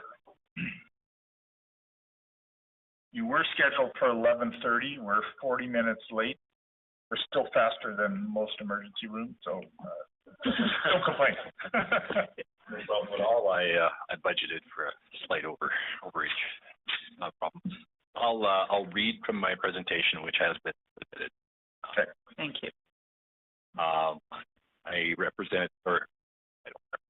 I am from the area of Calgary, Acadia. Again, political hotbed apparently. For all the presentations you've received. I'm also active on the Willow Park Community Association, which is one of the communities in the area. And worse, I'm a professional engineer, recently retired, so I have an opinion about a lot of things. So, quick consensus. I think I want to empathize with the job that's been assigned to the Boundary Commission. Given the growth in Alberta in the last 10 years, from about 4.1 million to 5.0 million, to only increase by 2 seats, does seem a bit restrictive. However, I did do a little bit of background reading, and I do see that Ontario which has had growth equal to Alberta in many cases, certainly in the Toronto metropolitan area, has only 124 electoral districts for its 14 million people, which is about 100,000 per district. So I would conclude that Alberta continues to be well represented per elector, even if we do see an increase in of voters per constituency or per electoral district.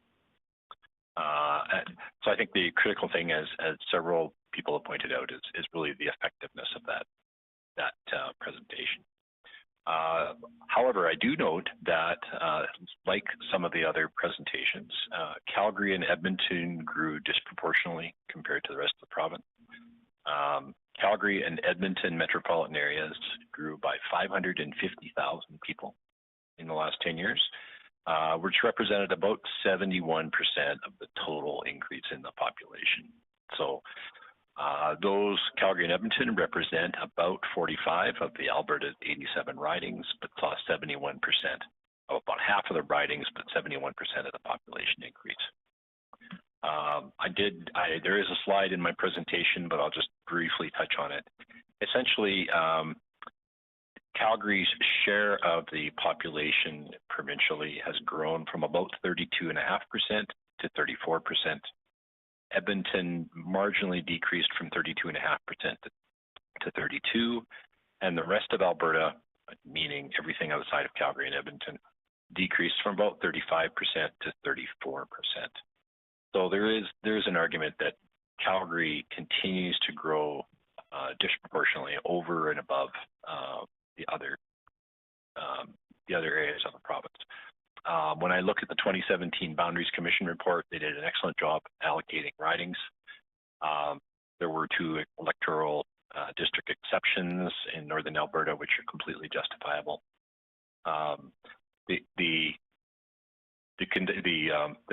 2017 final report of the Alberta Boundaries Commission did note that there's really only 3 options available to the councillors: increase the number of constituencies, which is out of your control, reduce the number of overall seats in rural areas, or to create blended ridings. Arguments can be made on both sides. I am an urban resident, but have deep roots in rural Alberta. I am not opposed to I am not opposed to leaving the number of rural seats unchanged. I think there's lots of arguments in Canada. We can only look at the examples of other provinces federally. In Confederation, Prince Edward Island, for example, has 179,000 population, not voters. Obviously, voters will be less than that. They retained 4 seats federally, as they have since the beginning of Confederation. However, Canada has recognized that and continues to grow the number of seats in Parliament, and I think we're now up to 343. So I see the same logic prevailing provincially, and as I mentioned earlier in Ontario, the seats continue to be added in urban areas, while the rural areas retain the representation that we've historically had. And I think that that's probably what we are looking at here. So I would, in short, I would advocate that given the increase in population across the province, Calgary certainly should look at receiving at least 1 more seat, likely in the periphery, and where we see the largest growth in those new communities.